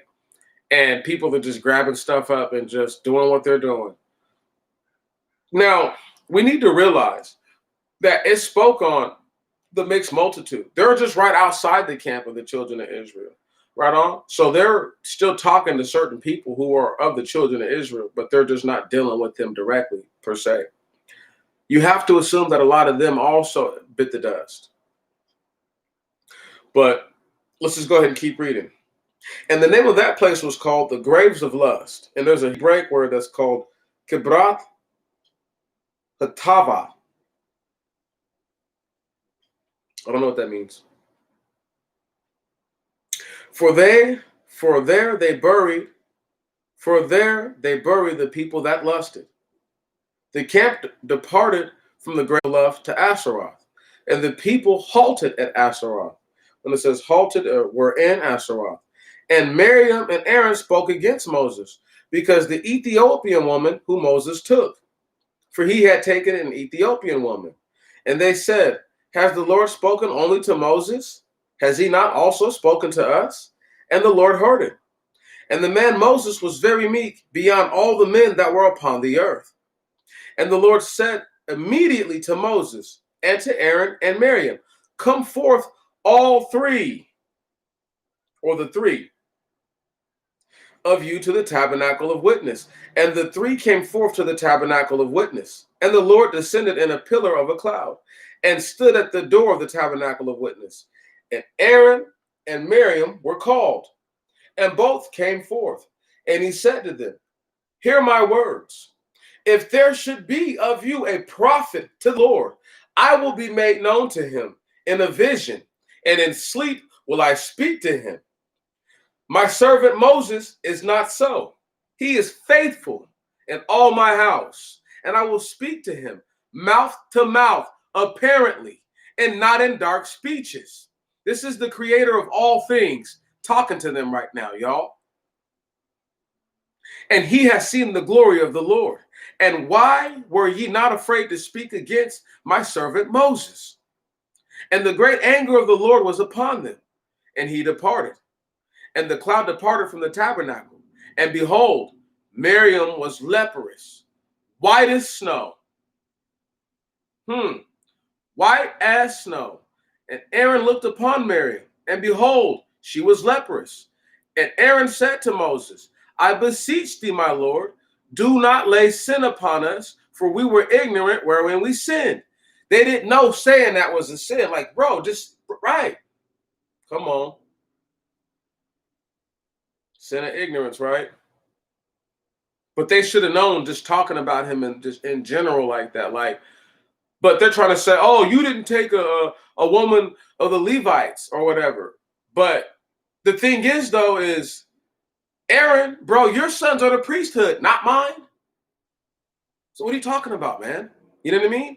I already have other sons who are not from the women of Levi. Right. There's just so many things that go into that. You know, now, obviously, we don't know where the Ethiopian chick came from or when she would have popped herself into the picture. But clearly, she got close enough to get to Moses. Okay, then. Part of the mixed multitude? Probably. Keep it pushing. And this is a nig-looking Ethiopian who grow an afro just like nig people. This is a black person Ethiopian. And what was Miriam made into? White as snow? Come on. Can't tell me that these people are any kind of white-looking skin for the Most High God to be like leprosy is for you to be made white as snow when I guess leprosy, if you were already white, would be to make you black. Come on. That would just make no sense. And the Most High God would have been able to support that by making the mechanics of human life to support that aspect. But he made it opposite.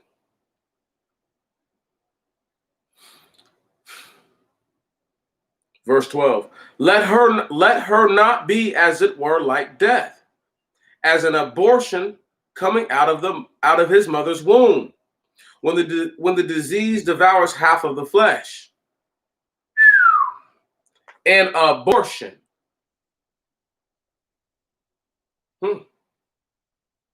Come on. They compare what she looked like to death. Right. Because people's skin, obviously, when you die, you don't maintain your color. You lighten up quite. Some people get darker, but some people lighten up quite considerably. Yeah, especially when they've been. Anyway. See what I'm saying? See how deep that is, though? And he's breaking it down. And everybody knows that they were born way light skinned, you know, because you've been in water that whole time. Anyway.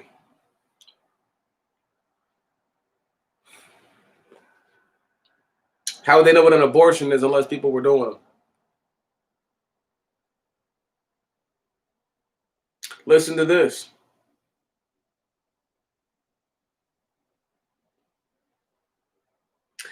And verse 13, and Moses cried to the Lord, saying, oh God, I beseech thee, heal her.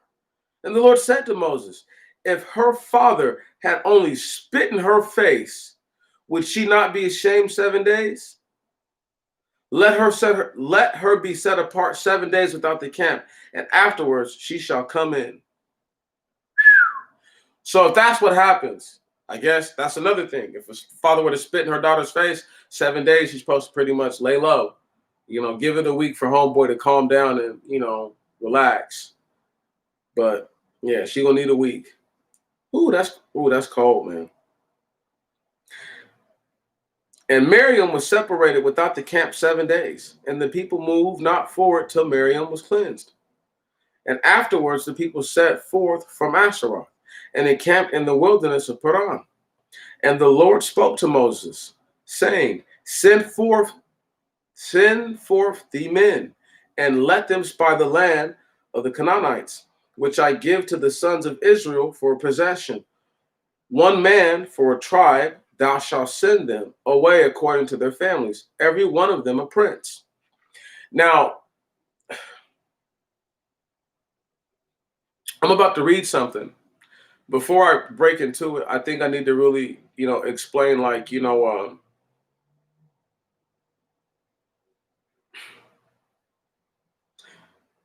militarily. I don't know if you guys have ever heard of a fire team, right? Right? You know what I mean? Or even heard of a squad, right? But fire teams are normally 4 people, right? You have your fire team leader, you have your machine gunner, your assault gunner, and um, rifleman, you know what I'm saying? Or your marksman, whatever. But follow what I'm saying, y'all. And a squad is 3 fire teams, okay? So that's 12 people, plus a squad leader is 13. Until I actually read this the other day, it never dawned on me where the term the military squad came from. It came from this moment right here, where Moses sends out 12 men. Okay. Okay, or not, is it 12 or is it, that's 12. Yeah, because nobody from Levi goes. And Moses, give me one moment. Okay, go back. Send for thee men, and let them spy the land of the Canaanites, which I give to the sons of Israel for a possession. One man for a tribe, thou shalt send them away according to their families, every one of them a prince. And Moses sent them forth out of the wilderness of Paran by the word of the Lord. All these were princes, all these were the princes of the sons of Israel. And these are their names. Of the tribe of Reuben, Samuel, the son of Zakur.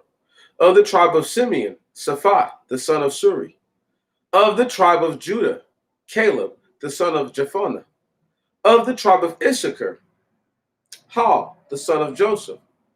Of the tribe of Ephraim, Asu, the son of Noah, and that's actually Joshua. Of the tribe of Benjamin, Phalti, the son of Raphu.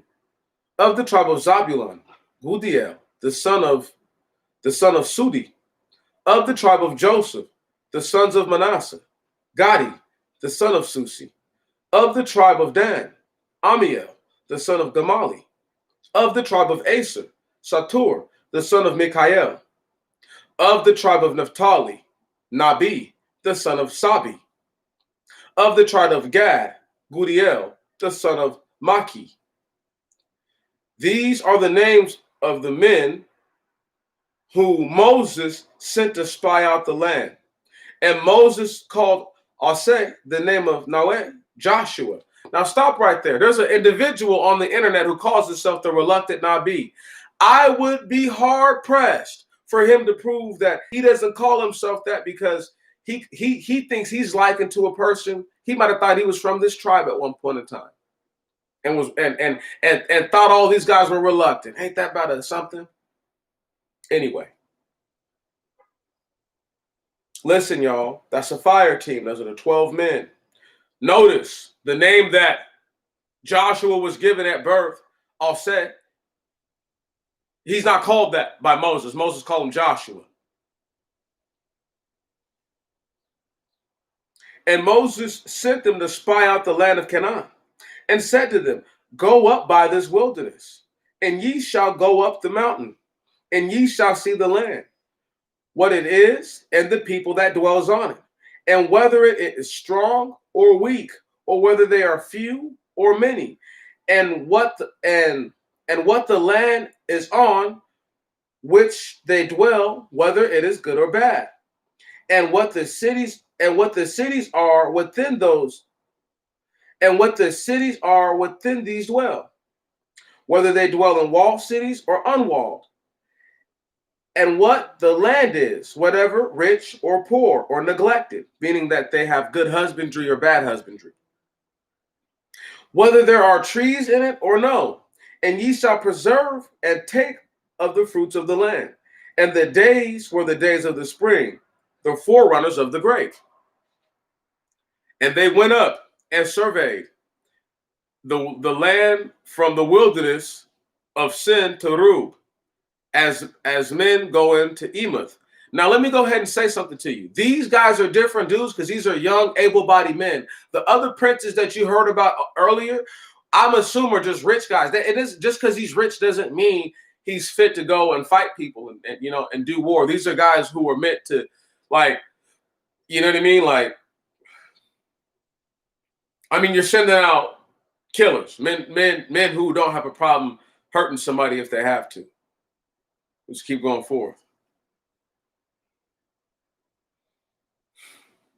Not saying that they sent out Meeches or nothing like that, but I know Caleb, I can dig his whole gesture. And they went up and served the land from the wilderness of Sin to Rub, as men go into Emoth. And they went up by the wilderness and departed as far as Chebron. And there was Achiman and Sesi and Talami, the progeny of Enoch, Enach. Now Chebron was built 7 years before Tanin of Egypt. And they came to the valley of Cluster and surveyed it. And they cut down thence a bow and one cluster of grapes upon it, and bore it on staves. And they took of the pomegranates and the figs, and they called that place the valley of the cluster, because the cluster which the children of Israel cut down from thence. And they returned from thence, having surveyed the land after 40 days. And they proceeded and came to Moses and Aaron and all the congregation of the children of Israel to the wilderness of Paran Kadesh. And they brought word to them and all the congregation. And they showed the fruit of the land. And shewed the fruit of the land. Give me a moment.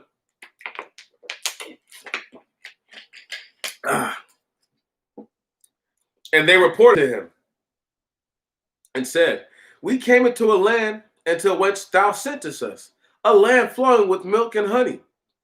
This is the fruit of it. Only one nation that dwells upon it is bold. Only the nation that dwells upon it is bold. And they have very great and strong walled towns. And we saw there the children of Enoch. And Amalek dwells in the land north of this, and Amalek dwells in the land toward the south. And the Kittite and the Evite and the Jebusite and the Amorite dwells in the hill country. And the Canaanite dwells by the sea and by the river Jordan. And Caleb stayed the people from speaking before Moses, or to Moses, and said to him, nay, but we will go up by all means, and we will inherit it, for we shall surely prevail against them. But the men that went up with them said, we will not go up, or do not go up, for we shall not by any means be able to go up against the nation, for it is much stronger than we. And they brought a horror of that land which they surveyed upon the children of Israel, saying, the land which we passed by to survey it is a land that eats up its inhabitants, and all the people whom we saw in it are men of extraordinary stature. And there we saw the giants, and we were before them as locusts. Yea, even so we were before them. And all the congregation, verse 1 of chapter 14. And all the congregation lifted up their voice and cried, and the people wept all that night. And all the children of Israel murmured against Moses and Aaron, and all the congregation said to them, would we had died in the land of Egypt, or in this wilderness would we had died? Look, at that point, they're like, I'd rather die in the wilderness, dog.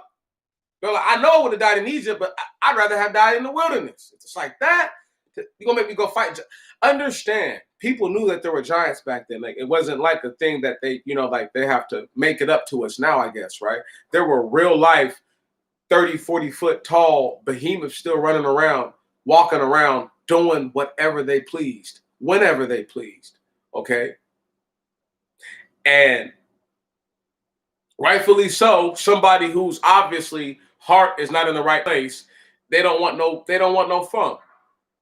Now, also rightfully so, somebody whose mind just has not formulated to be fearful because they believe so much. They give so much belief and stock in their faith that they have nothing to worry about. Right. The Most High God said He'll deliver it. We've made it this far out of the land of Egypt, haven't we? I think we're going to make it. And that's where having faith comes from. Do you believe or don't you? Let me just keep reading.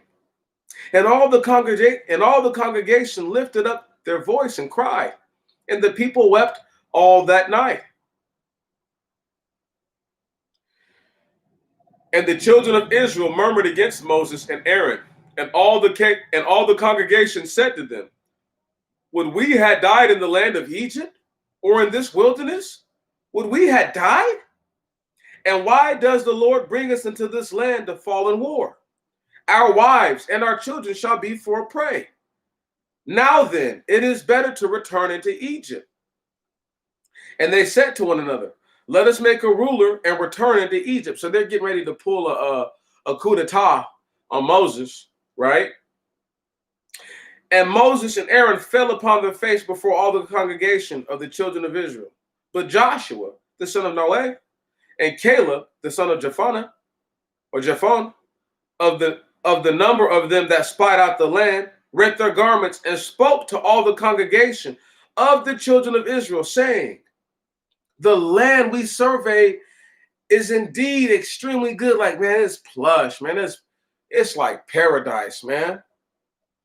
If the Lord choose us, verse 8, He will bring us into this land and give it us, a land which flows with milk and honey. Only depart not from the Lord, and fear ye not the people of the land, for they are meat for us, to pray for us. For the reason of prosperity is departed from them, but the Lord is among us. Fear them not. Did you hear that? The season, of prosperity is departed from them. So I'm going to say it like this. Like people like to accuse black people of doing, they probably fell into a whole bunch of infighting. And if we remember, when I read about Jerusalem, right? Do you remember how the Most High God explained Jerusalem? How she was a dusty bride who He cleaned up, and look how she repaid me. So the Most High God is sending people, right, into the same land. I want y'all to understand why He picked Jerusalem as His town, because it's the worst place. Okay, I know you guys thought that Sodom and Gomorrah were like that bad, but Jerusalem taught Sodom and Gomorrah their ways. Like,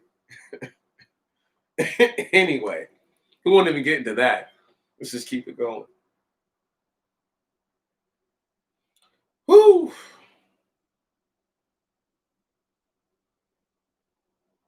Where are we at? Verse 10, and all the congregation bade stone them with stones. So they put forth. And the glory of the Lord appeared in the cloud of the tabernacle of witness to all the children of Israel. And the Lord said to Moses, how long does this people provoke me? And how long do they refuse to believe me for all the signs which I have wrought among them? I will smite them with death and destroy them, and I will make of thee and of thy father's house a great nation, and much greater than this. And Moses said to the Lord, so Egypt shall hear, for thou hast brought up this people from them by thy might. Moreover, all the dwellers upon this land have heard that thou art Lord in the midst of this people. Who, O Lord, seen by them face to face, and thy cloud rest upon them, and thou goest before them by day in a pillar of a cloud, and by night in a pillar of a fire. And if thou shalt destroy this nation as one man, then all the nations shall have heard thy name. All the nations that have heard thy name shall speak, saying, because the Lord could not bring this people into the land which he sware to them, he has overthrown them in the wilderness.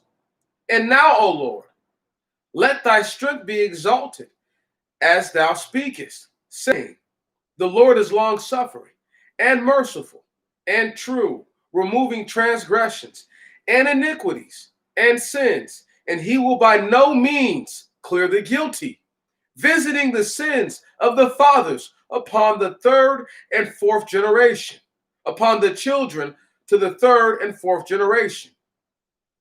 Forgive this people their sin according to thy great mercy, as thou wert favorable to them from Egypt until now. And the Lord said to Moses, I am gracious to keep them according to thy word. But as I live, and my name is living, so the glory of the Lord shall fill all the earth.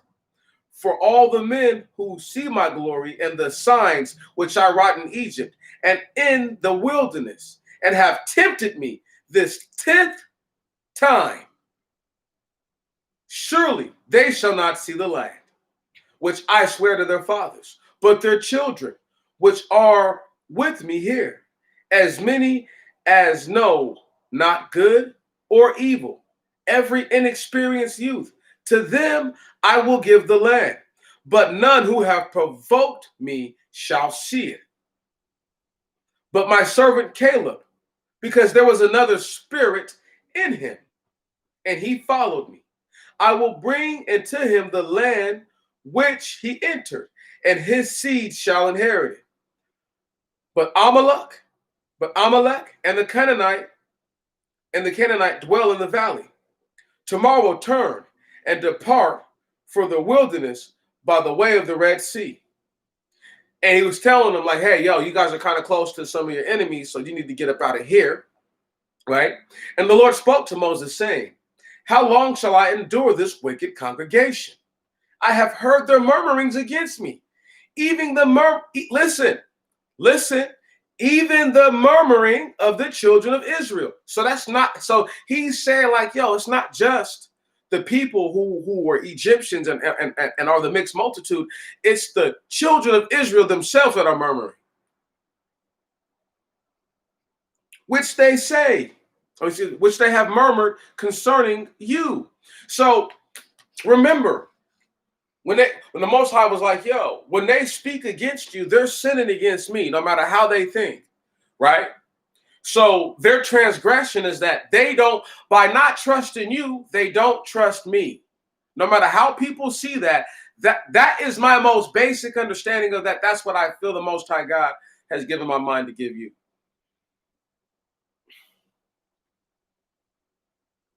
Verse 28, so say to them, as I live, saith the Lord, surely ye spoken to my ears, so will I do to you. Your carcass shall fall in this wilderness, and all those of you that were reviewed, and those of you that were numbered from 20 years old and upward that murmured against me. Ye shall not enter into the land, for which I stretched out my hand to establish you upon it, except only Caleb,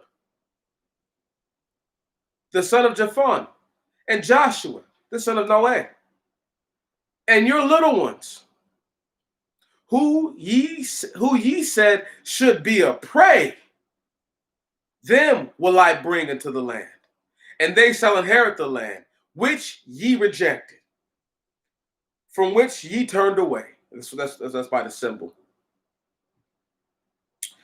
And your carcasses shall fall in this wilderness, and your sons shall be fed in this wilderness 40 years, and they shall bear your fornication and they shall bear your fornication until your carcasses be consumed in the days during which ye spied the land.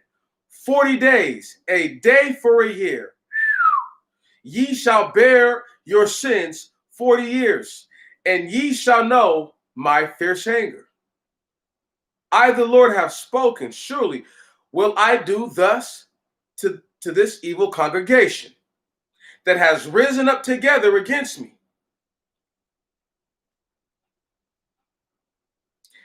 In this wilderness they shall die utterly consumed, and there they shall die. And the men whom Moses sent to spy out the land, and who came and murmured against it to assembly so as to bring out evil words concerning the land, the men that spoke evil words against the land even died of the plague before the Lord. Come on.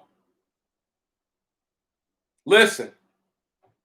So the 10 other dudes who went, I'm going to break some of this down. Oh my goodness, this is going down. I don't know if people think that this is fake. The creator of everything, with all his patience, and I need y'all to really understand, like, the idea the Most High God is giving the creator of everything is giving his time to people.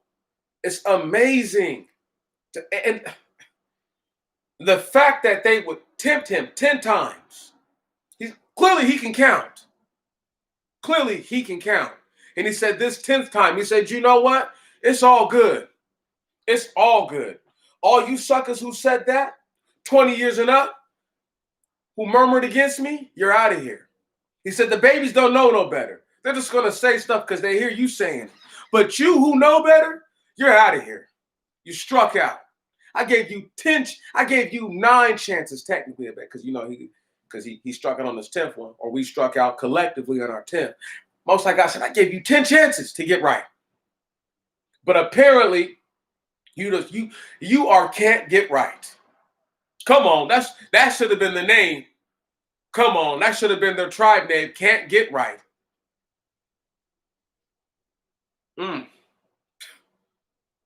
But those 10 guys, though, right, who ran up talking all that nonsense, they all died. See, Joshua, because he was the servant of Moses, that was almost like the Levites going, because he understands Moses' sensibilities. You get what I'm saying? He really knows.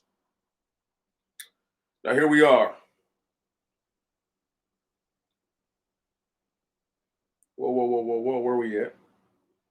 And the men whom Moses sent to spy out the land, and who came and murmured against it to the assembly, so as to bring out evil words concerning the land, the men that spoke evil reports against the land even died of the plague before the Lord. And Joshua, the son of Noah, and Caleb, the son of Jephunneh, still lived with those men that went to spy out the land. And Moses spoke these words to all the children of Israel, and the people mourned exceedingly. And this is another reason why the Most High God is like, you're not going to have magicians and stuff like that around you. He's like, because what I'm doing, can't none of them do. They can't hang. They couldn't dream of hanging with me. Okay, he just dropped them dead right there. Bang, get them out of here. They gone. For thousands of years, this place is kind of hard to imagine that, but it's okay. Imagine that with your brother. All right, can you dig that? I need y'all to understand, those dudes are supposed to be ride or die. Came back and tucked their tail between their legs. Can you, come on. Said my wife and baby's going to be a prey. The Most High God said, who do I look like? What sense does that make to have brought you this far to let you fail? Clearly you don't believe in me.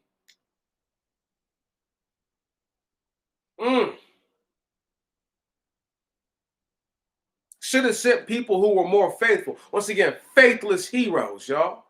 Just in case you never thought I was going to bring that back up. I touched everything I'm supposed to touch. Now all I got to do is finish out this chapter and I'm done. I'm telling y'all, it is the craziest thing. And Moses spoke these words to the children of Israel.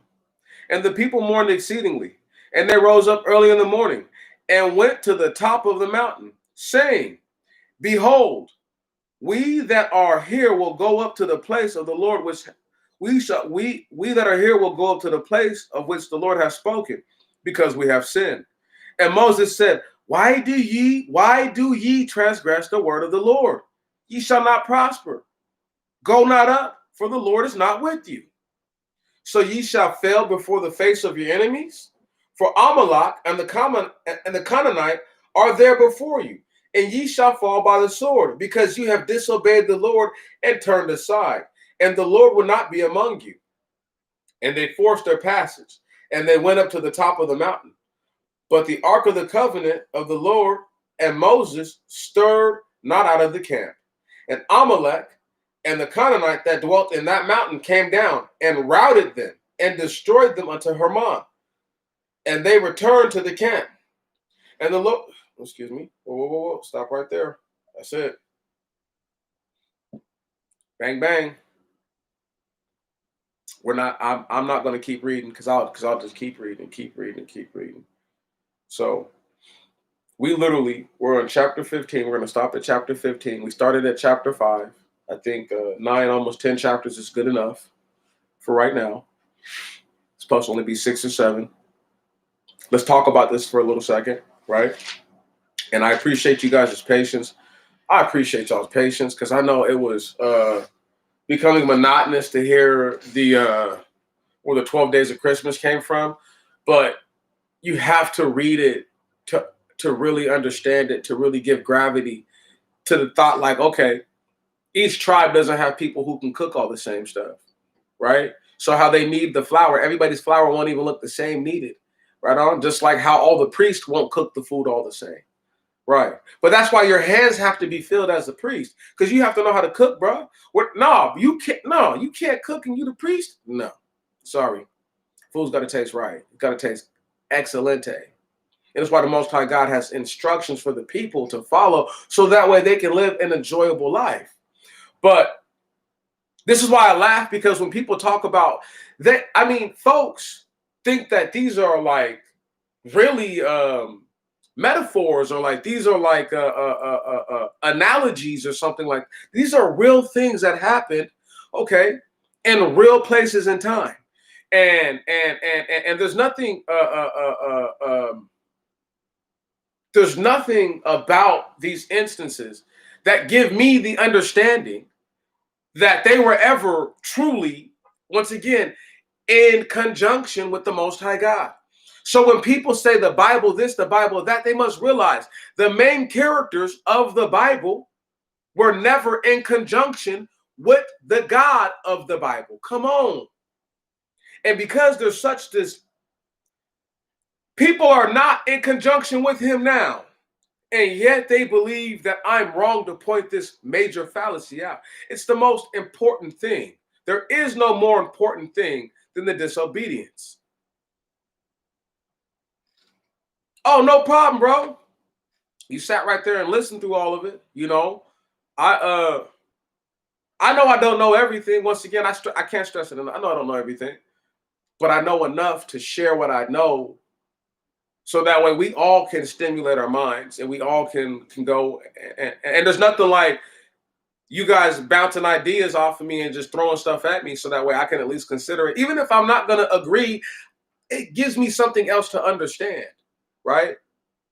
And vice versa. Just because you hear what I'm saying doesn't mean you agreed with every little thing you heard.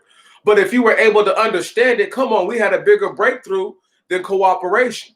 Okay, because before you can cooperate, all right, you have to comprehend, you have to understand, right? You wouldn't know to feed the baby unless you tried to feed them, so you have to cooperate with their situation in order to become a better parent, right? In order to become a better guardian, father or mother, right? So when you are dealing with your children, you're dealing with your little child, right? Your little baby, little precious baby, right? Everything that they do, they do so that way we can learn to understand them, right? And then once we learn to understand them, we teach them how to cooperate with us. Am I wrong? You must comprehend before you can cooperate. See, and this is why I know people like to look over me and might not think that those are the things that I really wish that people could truly understand. You know, if you if you can live, if you can learn from your mistakes, you don't have to live in your mistakes. There we go. That's what I'm trying to say. Right? You can learn. If you learn, you don't have to continue to live however that is. Now, it may be a difficult journey depending on where you're at and depending on the function in life that you've undertaken, right? Or that you've overtaken.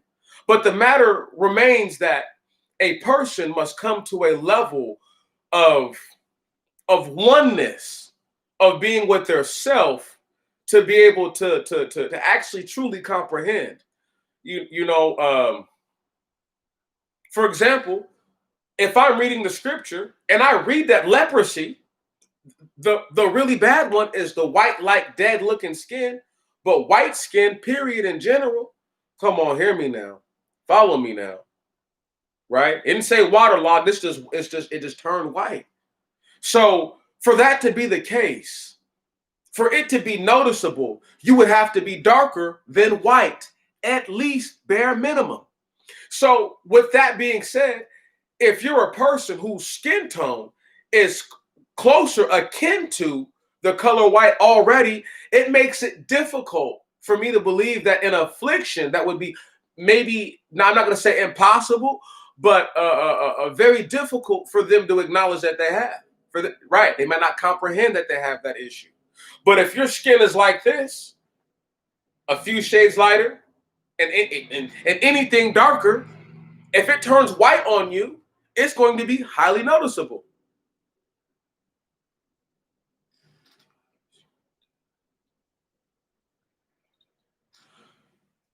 I mean,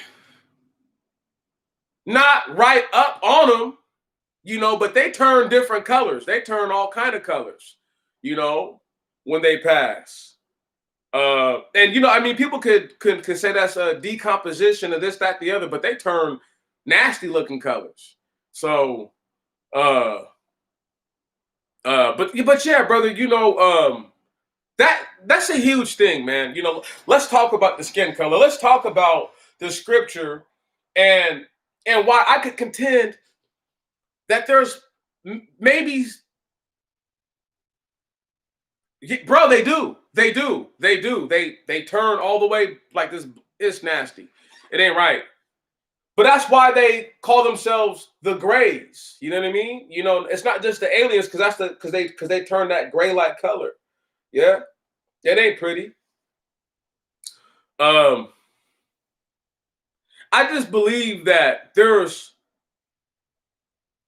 more to the concept of what we call race and or genus, right? Or what your species is. Because where we live now, in the world that we live in, race has been turned into this weaponized system that can choose to oppress you if you look a certain way, or they can choose to reward you if you look a certain way. Having said that, back in this time, most of these people looked similar or very similar. Some of them looked just alike and were from different so-called families. And I'm not talking about the Israelites. I'm talking about, let's say, let's say a tried and true Egyptian. There might be a certain race of the Canaanites who look more similar to the Egyptians. And I'm talking about the full bearded, full afro having Egyptians. They are alien to the top soil, bro. They are alien to the top soil. I couldn't agree more. But that's the thing, though, is there's guys who are, look, man, it's one thing to be dark skinned. I have dark skinned family members. It's one thing to be dark skinned. It's you chocolate. Okay, no big deal. It's another thing to be blurple, okay, where you literally like almost this black. That's a whole nother thing. And because there's not enough people who look like that running around with beards, I'm like, that's not where I came from. Facts. No disrespect. So when we get to really look at it, now we start to talk about this Gentile thing, right? And then it gets deep. Okay, because we can assume safely, it's safe to make the presumptuous notion that some of the people who are considered of the mixed multitude have Gentile bloodlines. It's totally safe to assume that. What's also safe to say, though, is that because the Gentiles back then, I contend, were dark or black-skinned Gentiles, right? This whole concept of whitening yourself up is something that is really brand new. The people just would have been made to be darker just because of the climate. And then if they're blood mixing with 30-foot, 40-foot tall, blue-black blurple things, well, right, of course, some of the children are going to come out with those type of genetics. But it doesn't mean, once again, that that's where we come from. You know, we must self-identify as the group of people that we believe ourselves to be. Our story does not match the Africans. But if I read the scripture, and as we get and as we continue to go forth and to finish it, we will get into the book of Deuteronomy, and it's going to start to explain the condition the people are supposed to be in if they do not stay within conjunction with the Most High God. In fact, he tells them that they're going to fall off and that this is going to happen to them. Having said that, it's critical that people realize that in that book, there are more real-to-life comparisons, mirror-to-wall comparisons, where, dang, if that's the wall and this the mirror, they both look the same. You see what I'm saying? And we are now going to be able to see what we look like in the mirror. Because the Bible's not the wall. The scripture is our mirror. It is our way to see our true reflection. Okay? The scripture tells you a lot about yourself. Tells you if you're a man who's lustful.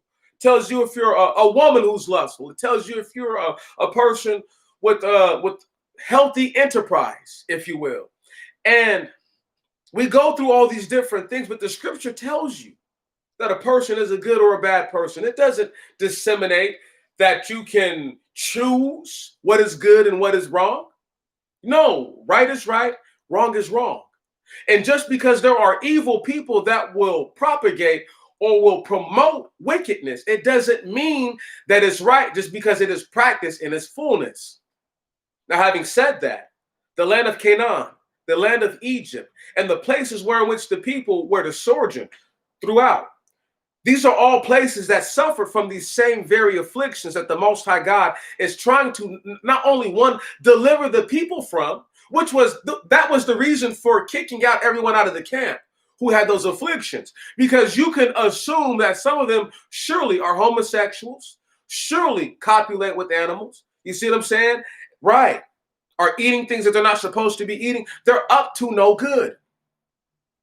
Right. So because these people are doing these things, they've been separated, right? You know, at least it's saying that the people are doing as that they've been asked. We have to see that all those things never happen in fullness. They never continue to say, okay, we'll continue to separate the lepers. We'll continue to do this. The priest, you know, they were supposed, if they wanted to have all those babies, they should have had them within the priesthood. A young Levite woman, her goal in life should have been to become the wife to a priest. Right on. If you guys are talking about marrying up, that's how you do it. You know what I'm saying? You marry yourself into the priesthood. Come on. But it's because there's the ability to choose, and it's my body. Thank you. Because it was their body, it was their minds and their souls to corrupt. and to not commit to the Most High God. This is why we're in this situation that we're in now. And I find it very concerning that I have so many people who want to speak out against the Bible and speak out against the scripture, but yet I am bringing sense to a senseless situation for most people. And I'm trying to make it understandable and a humane nature.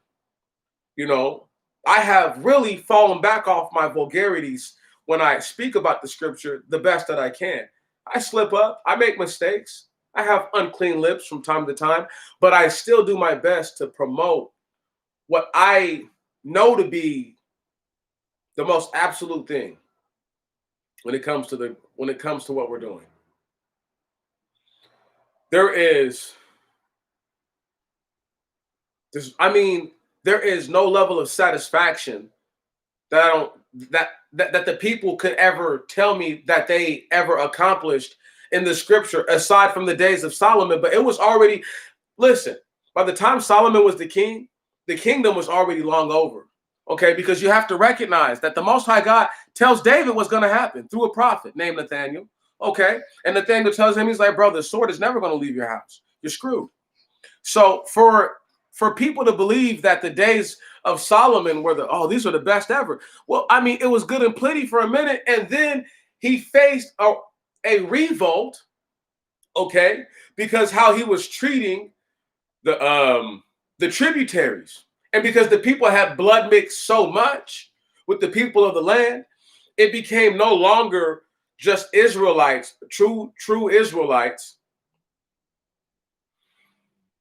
It's almost like this is why you have to be able to prove who you are. You see what I'm saying? You know, this is why you have to be able to prove who you are. This is why you have to be able to say, this is my family that I come from, you know, because when you have these different groups who, for whatever reason, they want to be around you, but they don't want to do what you're doing. And what you're doing, you know, is it adheres to righteousness. You can't have them around you. You know, it's very sad. It's very sad. But as I get ready to roll out, y'all, I just do believe that it is a blessing to be able to share what used to be common knowledge. And now it's like a giant deciphered code. And what's so amazing about the scripture is that it's not written in like a secret language. It's straightforward right at you. But sometimes because it can be so basic that people will not realize the complexity and the simplicity of it, right on? They don't realize that these simple words represent something far more complicated than it just said. Like when it says in the book of the Genesis, right? And then, you know, and to Eber were born two sons. The name of one, Peleg, because in his days, the earth was divided. Well, clearly, anybody just reading that, that's just whatever, right? But once again, upon careful analysis, if we incorporate what we know in modern history is the idea that the earth used to be one massive piece, then the scripture actually confirms that belief. Right. That's the beauty of it, you see? But because those common knowledge things are not brought to the scripture, people act adversarial towards the Bible.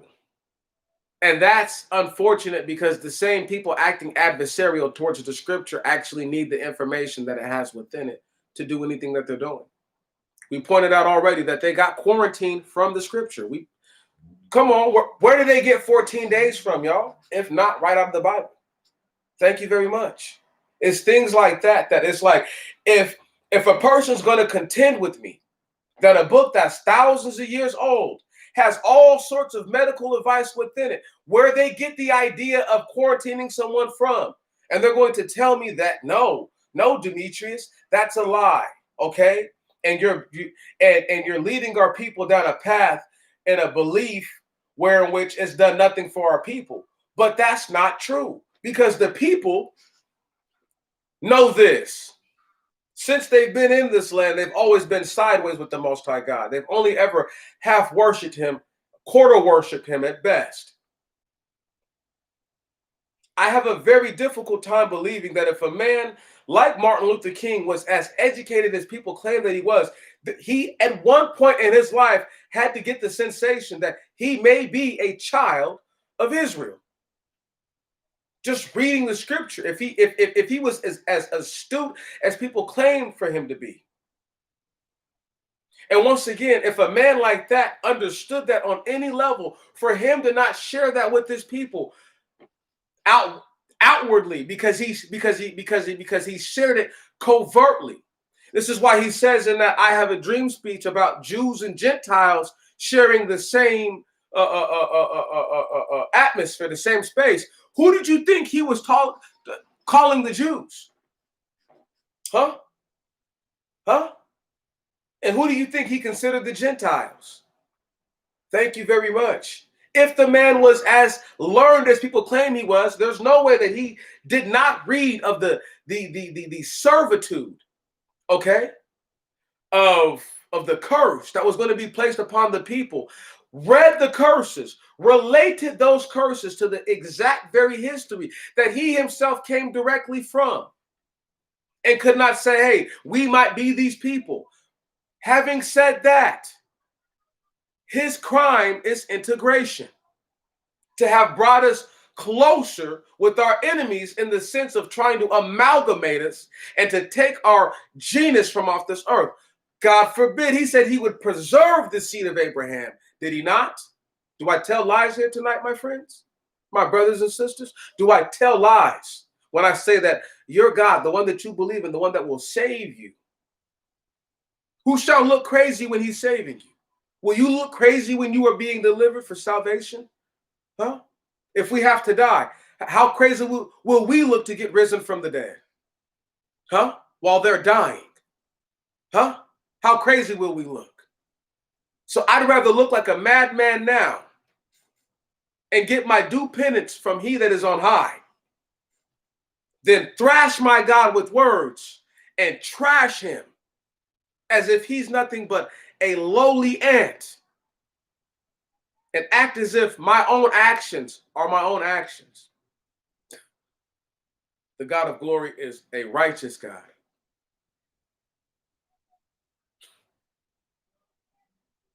I don't know what else to tell the people to make them see that how much more sense can I deliver when I say these things to them? How much, what order of the words can I say it in to make this absolutely, honestly, the truth to them? They don't have to. Maybe once again, because I'm not a childish man, I can accept that among the children of Israel, when they went down from Judea into the land of so-called Africa, that with them went people who were with them now during that point. I could contend that some of those same people who were not their people were brought here with us, who look just like us. Come on, hear me now. And they don't have the sensibility to follow this because that's actually not them. A part of their heart yearns for the Most High God, but because they're truly a stranger to him in all ways, shape, and form, they have no understanding, okay? And they have no faith because they have no understanding. One moment. Were there people before Adam, or did all come from the two? Also, could a man have been righteous without the laws of the Most High? Okay, I'll answer both of that. Yes, and okay, part two is a two-part. It's yes only if, and I'll get to that in a moment. Okay, so first off, when we read the scripture in Genesis chapter 1, unless we believe that the Most High God is dyslexic and told us that he first made the animals and then the man, and then in Genesis chapter 2 made the man, then the animals, God forbid. I know the Most High God didn't lie to me. So the idea is, as the book of Enoch confirms in its own subtle ways, there were people here before Adam. Yes. Yes, there were.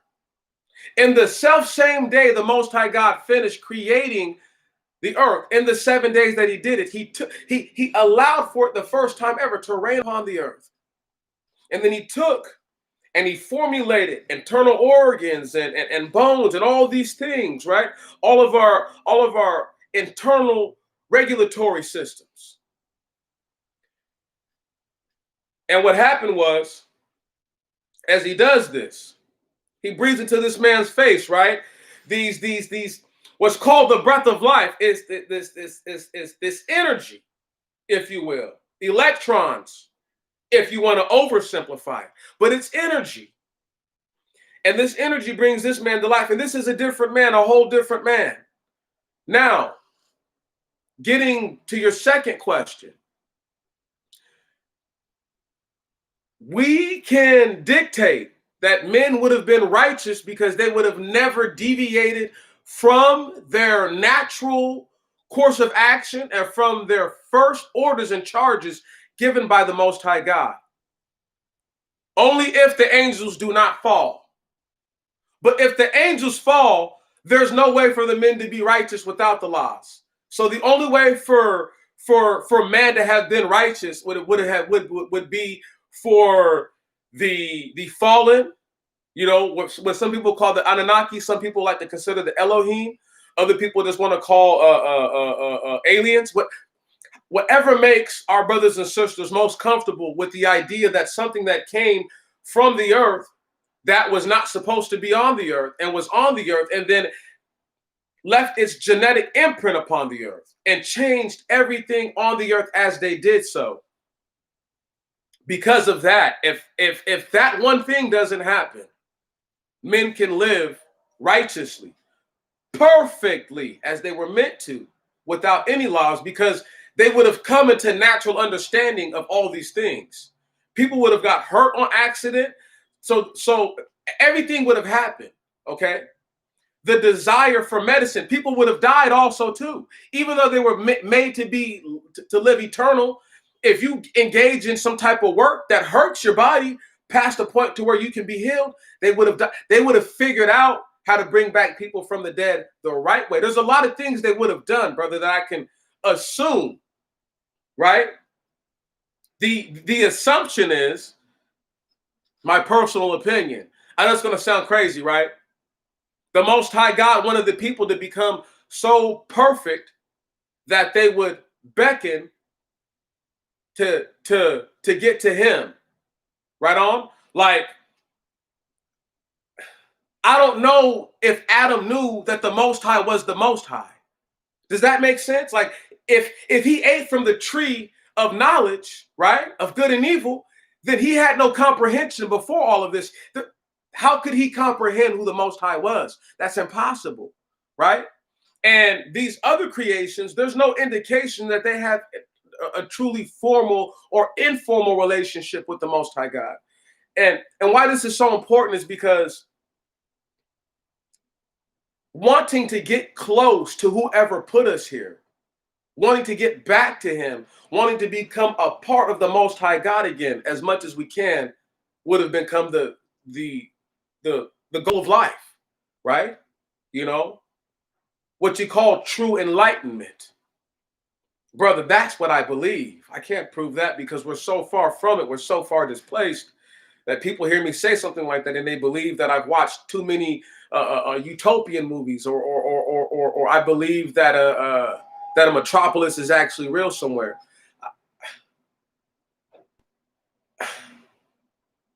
I do my best.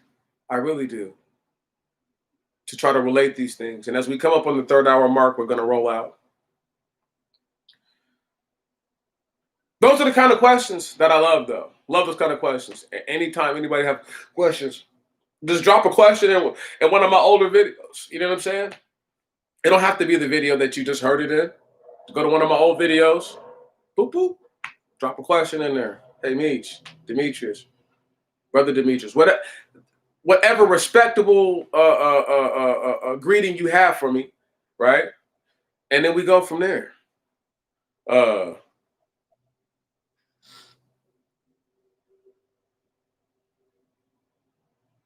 Well, yeah.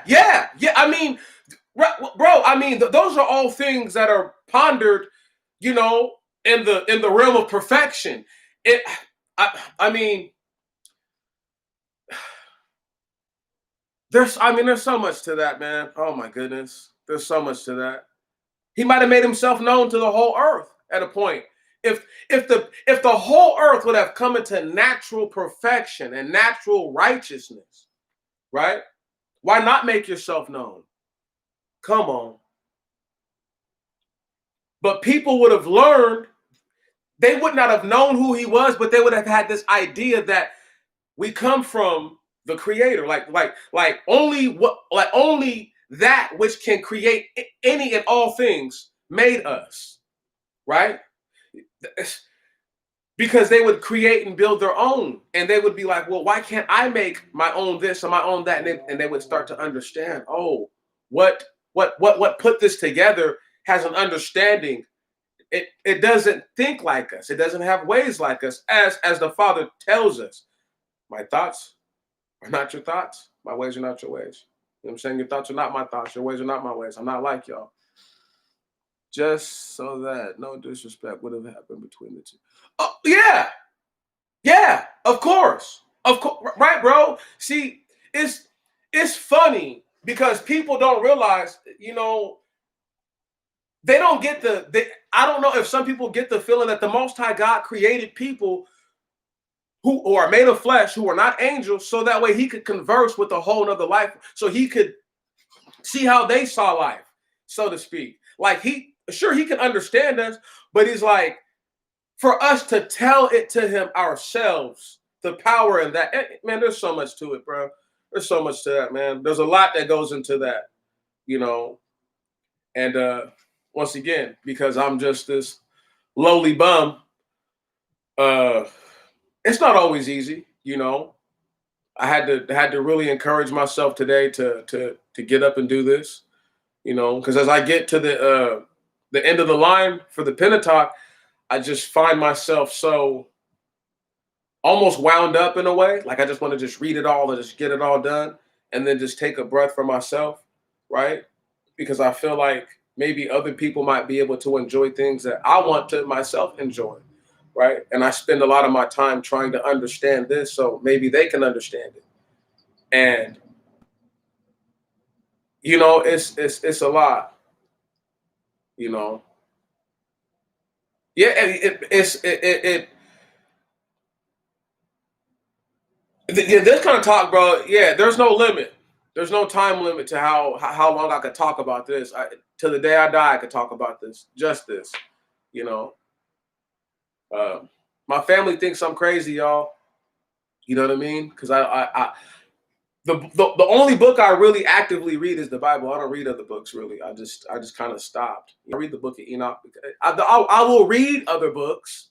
Don't get me wrong, but the only book I actively read is the Scripture. That's it. I don't need to read anything else that I feel may challenge the Scripture on any level. You know, the Scripture has been here. Those books have not been here. Those books need to prove themselves.